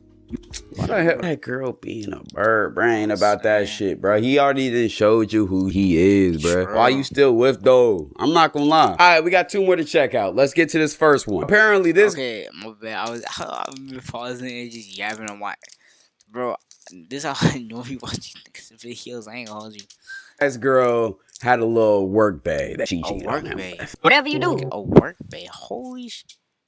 Don't block that dude off your girl phone. If you feel like they texting, they probably is. But if you just so messed up and tender body that you gotta block them, look out for dude reaction. I'm telling you, that's gonna tell you everything. Now, when I was a freshman in 9th grade, I found myself in a 7th month relationship with a girl, a light-skinned girl like I had. 9th grade? And she just couldn't help but cheat on me. But the reason I say that is... Word of advice, man, don't ever treat a 9th grade relationship serious, bro. Because I promise you the other person isn't. They ain't telling you. That's not me telling you to cheat. However, just be mindful. Because if they do cheat, don't... It's 9th grade, bro. Don't be super surprised. It's because every time I turned around, she was doing something grimy in my book. I'm talking about it was plenty of times I caught her texting her exit. High school relationship seriously, bro. Like, dog, them high school relationships is so fucking bummy. You know you're going to a different college or bro saying a bum or some shit like that, man. And being too friendly with her guy friends in the hallways at school, and I just wasn't going for it. But every time I tried to stop talking to her and get out of my life, she just wiggled back. Like, I couldn't get out. Wait. Let me rehear this shit. I found myself in a 7th month relationship with a girl, a light-skinned girl I gotta add, and she just couldn't help but cheat on me. The reason I say that is because every time... One more time. Girl. Myself in a 7th month relationship with a girl, a light-skinned girl I gotta add. What do I always tell y'all? Watch out for those evil light skins.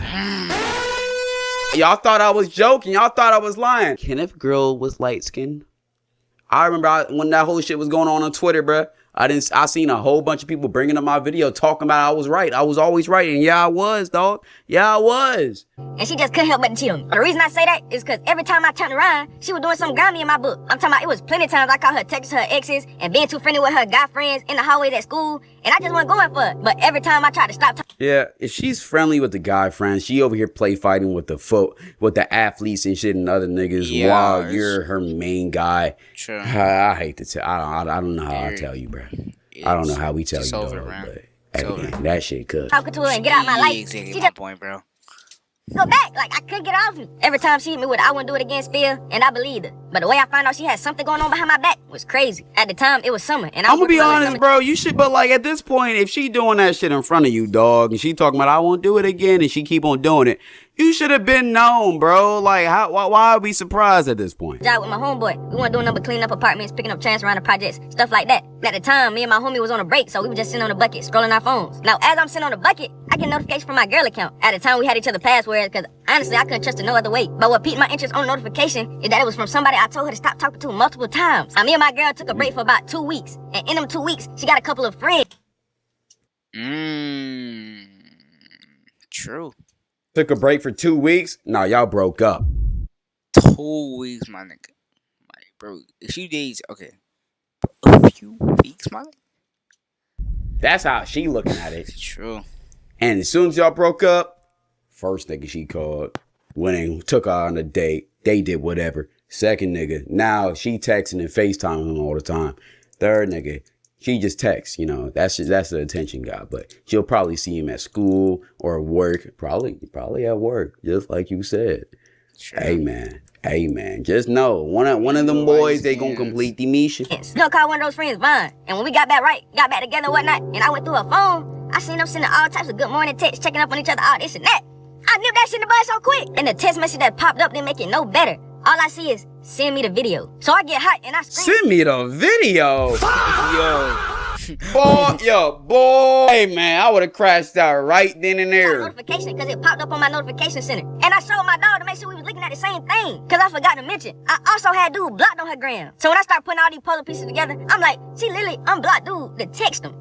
Why? I logged into her Instagram account to see what they talk about.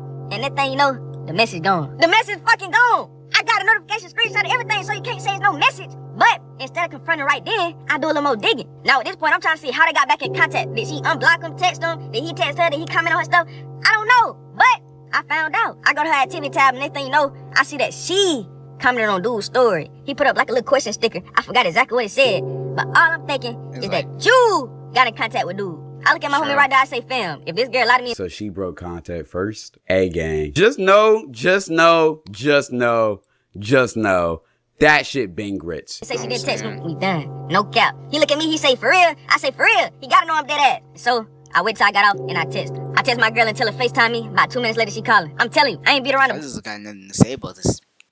Let me fucking like this, bro. Come on. I'm just listening at this point. I'm just sitting here, put my shit when I need to, and you know, genuinely going for it. Nothing. I asked her, have you been talking to Vaughn? She started coming at me like I'm crazy for accusing her. She telling me I got to accuse her. She 100% did it, bro. Accusing is crazy, bro. Whoa. And so I tell her, put it on something. She say, what? I tell her, put it on something. She straight tell me, on her dead uncle, she has not been texting that boy. And as soon as she... Man, Unc don't deserve that shit. Dead uncle. Who says that? Dead uncle. I'm my dead uncle, bro. Like, come on.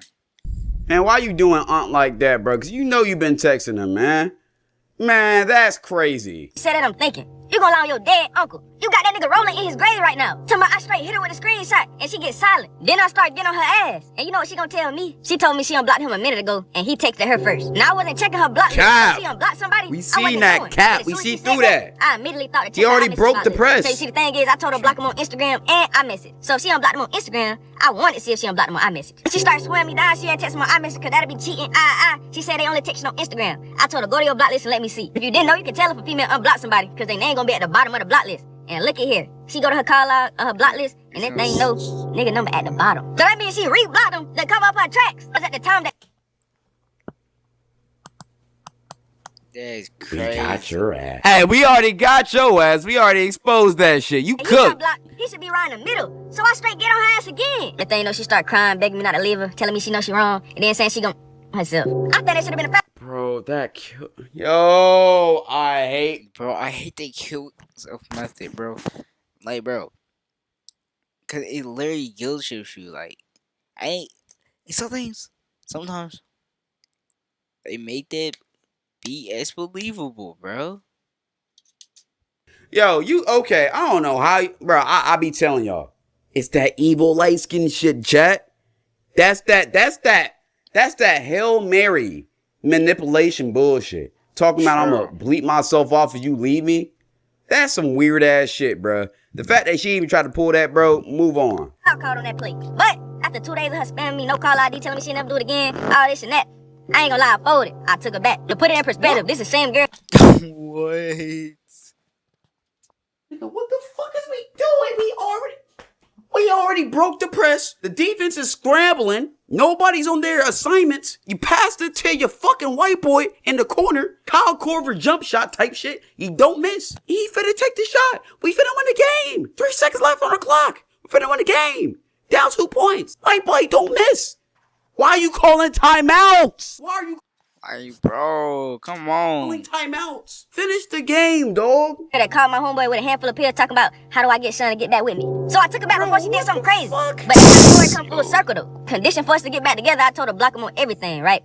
Soon as he get blocked on everything, I think it was a day later, I just happened to go to his Instagram. I wasn't stalking or nothing, but I happened to go to his Instagram. The dude Vine posted, imagine having to block a dude off your girl phone. And at the time I thought I won. I had a girl, I thought I had my respect, but I was just buying a little bit more time with it. Nigga, you thought you won? Nigga, you called a timeout when your white boy shooter had the game-winning shot in his grasp. And then as soon as the next possession came in, you got the ball and gave it to the other team. You got back with her and you think you won? Man, yo.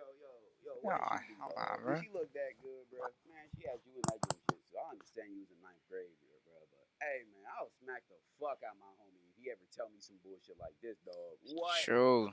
Last one, bro. That wasn't Last one, my 10. Yo, I know this ain't really yap, so this is probably only 3 minutes, bro. Watch this. that shit low-key pissed me off more than Kenneth, bro. Cause goddamn, boy. Story time on how I found out that my best friend and my boyfriend had a thing going on behind my back. Game behind your back is kind of crazy. This be the worst, especially when they're close to you. True. Disclaimer, she is my ex-best friend. He is my ex-boyfriend. I'm no longer with either. Okay? And this might ruffle some feathers because some people may know about it, you know? But I'm going to get right into it because I hate long story times. All right. So we're going to call her Pam. Me and Pam was besties. We was like this. You would not see her without me. Okay? Like, we was together. Her house was literally up the street from mine. I can look at them. All the streets. Okay, that's just like family type stuff. And see her house. Like, we was always together. Childhood friendship. All right. So fast. Exactly what I'm saying, bro. Like, we straight twins, bro. Damn. That's my big brother right there. And we're about to graduate. Slimed out by your childhood bestie? College for. And okay, so 3 months of us graduating, she comes to my house telling me like, "Hey, bro, I'm going to Job Corps. I'm going to this one in Virginia. This is how it works out," because I didn't know about it. So she put me on. So I'm like, "Oh, bro, like I want to go." Like she like, "Bro, it happened so fast. I'll leave like in 4 days. Like my flight, I got everything. I got my ticket. Boom, boom, boom." So I was like, "All right, let me get on my phone. Let me stop playing and sign up." So by the time I'm signing up, she already going. So I'm signing up for things that I want to go for. And the one in Virginia, the one that she was at, took too long to hit me back. So the one in Hazleton, PA, Keystone, that's the Job Corps I end up going to. And right. So she at Job Corps, I'm in Job Corps. You know, we doing our thing. So we both come home for Christmas break or whatever. So we had like, I'm gonna say 2 weeks. And you know, when I went at Job Corps, by the way, this is where I met my ex-boyfriend. We were currently together by this point. So on Christmas break, we all came home. We got a hotel and brought New Year's in together. We had so much fun. He met my best friend. I'm like, this is Pam. Pam's my ex. Boom, boom, boom. Like, we all locked in. Like, you know, we had a time. We had an amazing time. We brought in the New Year together. Boom. So we ended up going back to school after the break. Man, little did you know, at that whole New Year's party, best friend and your was Krakens. Was making some eggs. Nods across from the room. Man was holding you, sipping on his champagne. Meanwhile, he has straight, direct eye contact with your best friend. And she doing the same, sipping on that champagne, sitting on the edge of that table. Just thinking, damn, that nigga fine. And damn, I can tell you want me. But fuck, I can agree with the Pam. We know how this story is. Oh, Sarah. She go back. She ended up coming home because she got pregnant. Well, she was pregnant before she left. That's a whole other story. But she ended up coming home after she found out she was pregnant and stayed. Pregnant. Yeah, they was making eggs, bro. They was like scrambling them. Pregnant by another guy. Oh, that is a wild. This is getting messy. So I'm like, okay, I'm gonna hold it down. Like, that's gonna be my godchild. We already made that known, So, okay, so he graduated. My ex graduated before me. A few months later, I graduated. Boom. After that, he ended up moving to my hometown. So now we live together. Okay. And Pam would always come to my house. Like, that was always a thing, even before school. So she would always come to my house, and they knew each other, so everything was good. My ex-boyfriend at the time, he was a supplier. Stay with me. He was a supplier. He had purple flowers. Yeah. Oh, man. He was a real street runner. I'm saying. Real risk taker. And he always also had, prescription and things. You know how that go. Me and Pam was hefty on the purple flowers. And my Hefty is crazy. One day, when y'all was beefing, y'all was fighting. I know that song, but that NWA, what's that song called? What's it called?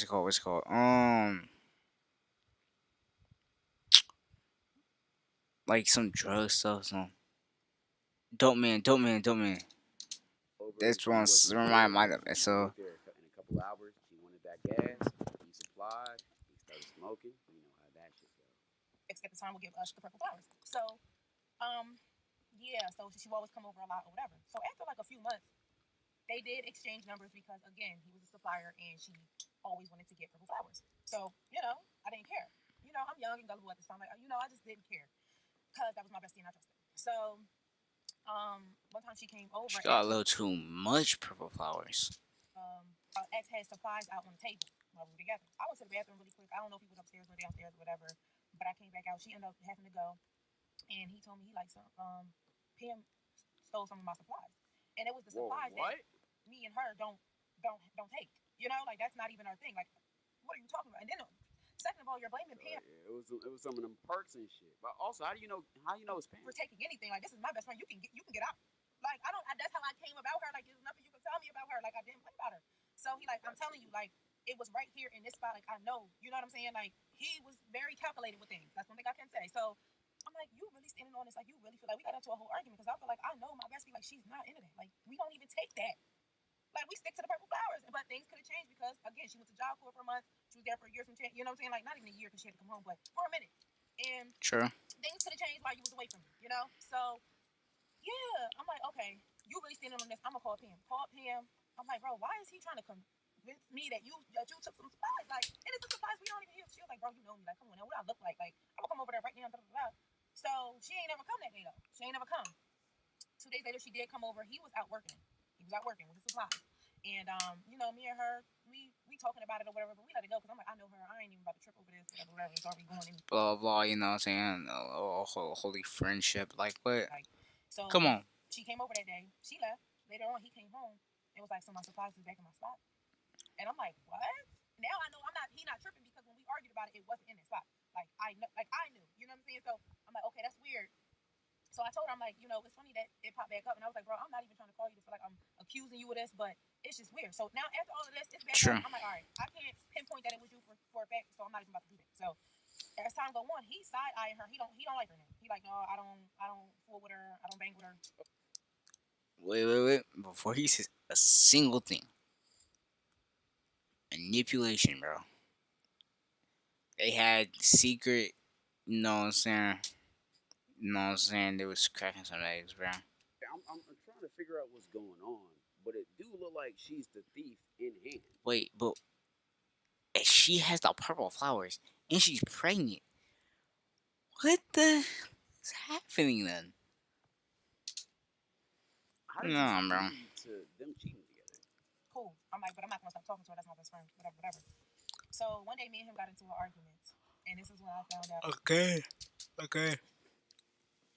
The tea. Me and him argued so bad. Come back for part 2. Part 2 is where it ends, y'all. I'm done. Story. Part 2, my dude. Come back for part 2. But I'm invested now, though. Fuck. All right. Guess we come back for part 2, though. So part 2, how my best friend and my boyfriend were messing around. 38 minutes. Back. So keep in mind, remember I told y'all she left Job Corps and because she was pregnant. Fast forward, she ended up having a baby. Now that's a whole different ball game. But she ended up messing with this dude that wanted to take care of her and her baby because he loved her, liked her so much that he wanted to just be in their lives, and she was in survival mode because the father was not in the child's life at all. So, and he was Mexican, mind you. He lived across the street from me. I knew him. Oh shit. Knew him. I knew his family. My brother went to Bro, he accidentally, bro. with his sister and him. Yeah. so I'm like, don't do that, bro. Like, don't do that to him because he's really gonna be in love. What if he get crazy and you don't even really like him? Yada yada yada. Like, whatever. I understood the situation. Whatever. This is gonna be like 2 minutes 45 seconds. So she dealing with I him. believe that. So now she's across the street. Bro, I know this video gonna be like 50, 55, 60 minutes, something like that, bro. All the time. So, like I said, me and my ex got into this heated argument. And me and her, also like, seeing we more. got into something like the week before, but it wasn't nothing crazy. Like, we just wasn't talking for a little bit. Like, it wasn't nothing crazy. It was something that we always did. Me and him get into it real bad, though. We arguing so bad, and he hit me with it. That's why I pay him on my body. That's why I pay him for me. And I'm like, what? Like, what are you talking about? Like, horrible move. That's why Pam on my body. Wow, bro. Dude, you just so bad cheating, bro. Holy shit, man. Like, except the first dude that cheated, and then like, I don't know, for like all the relationship. But yeah, dude's so bad cheating. You get into an argument with your girl and then you expose the fact that her best friend's on your body. What? Crazy. That's a crazy attempt to try to get back. But if you are trying to get back in that way, then you probably had no intentions of actually getting back with your girl. yo, I was so mad. I'm like, you just talking crazy like you always do because we was just toxic when we got into our argument. So I'm just thinking he talking, like running his mouth. Nah, he was that serious. And then he pulled up Snapchat. This is when Snapchat was like really big and popping at the time. So I'm like, Snap? Like, and then I seen her name. I knew this was her Snap. But I'm like, when did y'all follow each other on Snap? But you know how you can follow each other when y'all have each other's number. Whatever. He went to the Snap and then he put his phone back because now his heart dropped because now he realized what he's doing. So I'm like, no. I see a scroll. Like, no, I'm not going to lie. You can't do that and then try to pump fake it like, nah, psych ain't in that deep. Nah, bro. You expose yourself. What the hell? Messages, bro. Like, I'm like, no, go back. He was not trying to go back. I snatched that phone and it was right at the messages and my heart was shattered. Yeah, he's stupid. At the things that I've seen. Like, this guy heart is emojis stupid. And flirting in the messages and oh my god, like that was my first like friendship heartbreak that I knew we would never ever come back from because of the simple fact I wouldn't even look at a man that you ever even talked to for 2 seconds. And you did this to me, like we knew each other before, like you did this to me. Mind you, me and her going at it, like she's not answering none of my phone calls, like nothing. You would think that I would be crying over him, like I didn't even care about him at all, y'all. I was so, y'all. I couldn't believe that I was actually going through that with a friend. Like I've heard stories about stuff like this all the time. No, I believe it happened to me, bro. Hey. Just like, bro, like you was. Bro, it's gonna wrap the video up really soon, man. You knew. He's gonna wrap this up. This man, like, you see me so happy. You know, like to this day, I'm just like, wow. You know, I don't care no more because I'm grown now. Like I was grown then, like I was early 20s. Really? I feel like this is keeping the thing. Getting cheated on, finding out that your boy or a close friend is trying to talk to your girl or whatever. I feel like I would get hurt a lot more by that than the partner, true. The girl. Because in this regard, you supposed to be my blood. We supposed to be brothers, right? And you gonna switch up on me for a girl? Like, I don't know. I understand her hurt, bro. I feel like I would be more hurt by the best friend too. I'm not gonna lie. However, don't think this is crazier than Kenneth. And I thought you said the story wasn't gonna be long, but the story is long as fuck. I'm gonna be honest. But okay, what do y'all think? Do y'all think one of these stories is crazier than Kenneth's, or do you think Kenneth? No, not even a little bit, bro. The fact that you brought up the topic, that no, bro. You talking about blood cousin, bro? You can't get past incest, bro. It's like, I think I watched Abdullah next video, and he was reacting to somebody that committed incest with their own sister. 25 that. Dude, cheating is not like, all of these were just like, oh, cheated with, I don't know, some random person. Oh, cheated on some, like, oh, best friend. Oh, cheated on, like, It's not worse, bro. None of these are worse. I admit, the best friend comes a little bit like closer than the rest, but nothing close that close to physically cheating with your cousin. Like, dude, getting rammed by your cousin when you have a whole other dude. Dude, nothing. Kenneth is so much harder, and it hits so much bigger, bro. Oh wow, best friend. Oh wow, best friend. Oh wow, best friend. Okay, but you don't hear about the cousin many times, bro. It's like every once in a while, man. So I feel like that hits way harder. So, great video. You've really educated me. I'm putting my input into this. Yes, that's what I believe, and I hope you collab with me someday. Go subscribe to Cloud. Go subscribe to me. Wonderful, and I'm out.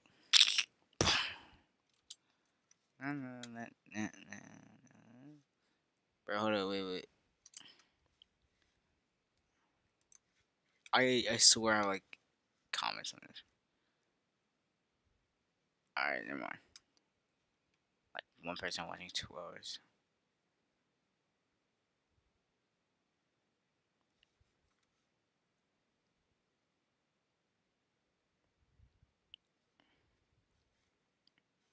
Hold up.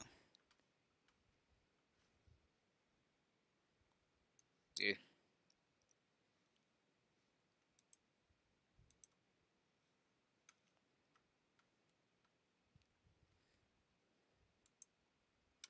Yo. Did they get full video?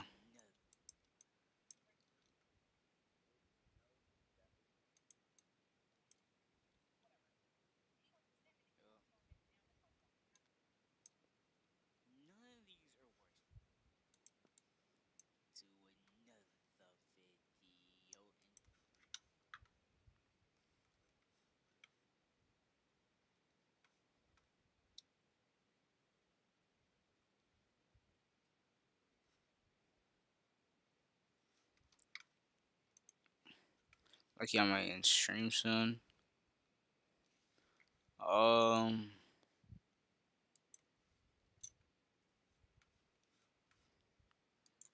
Watch me drop a video. Hold on. Why me in one cloud nine? Yo. Yo. Oh, we did drop the video, bro. Hold on, wait.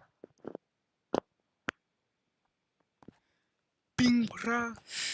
Ha, good.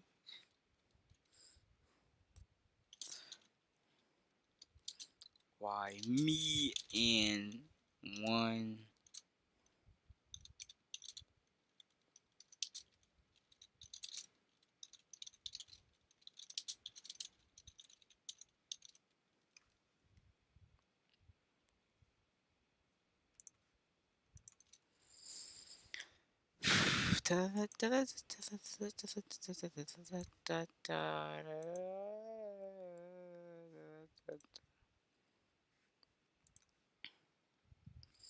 Yeah, I might just like I'm just gonna just save this and check accessibility, public, publish. This is a 58-minute video, by the way. Close.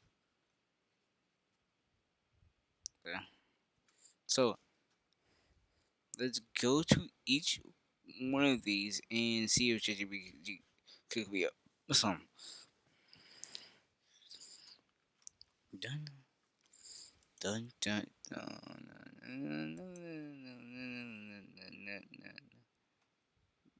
Yo. Engagement 22 seconds. Content. Bro. Okay, so details. Bro, kick me or something, ChatGPT.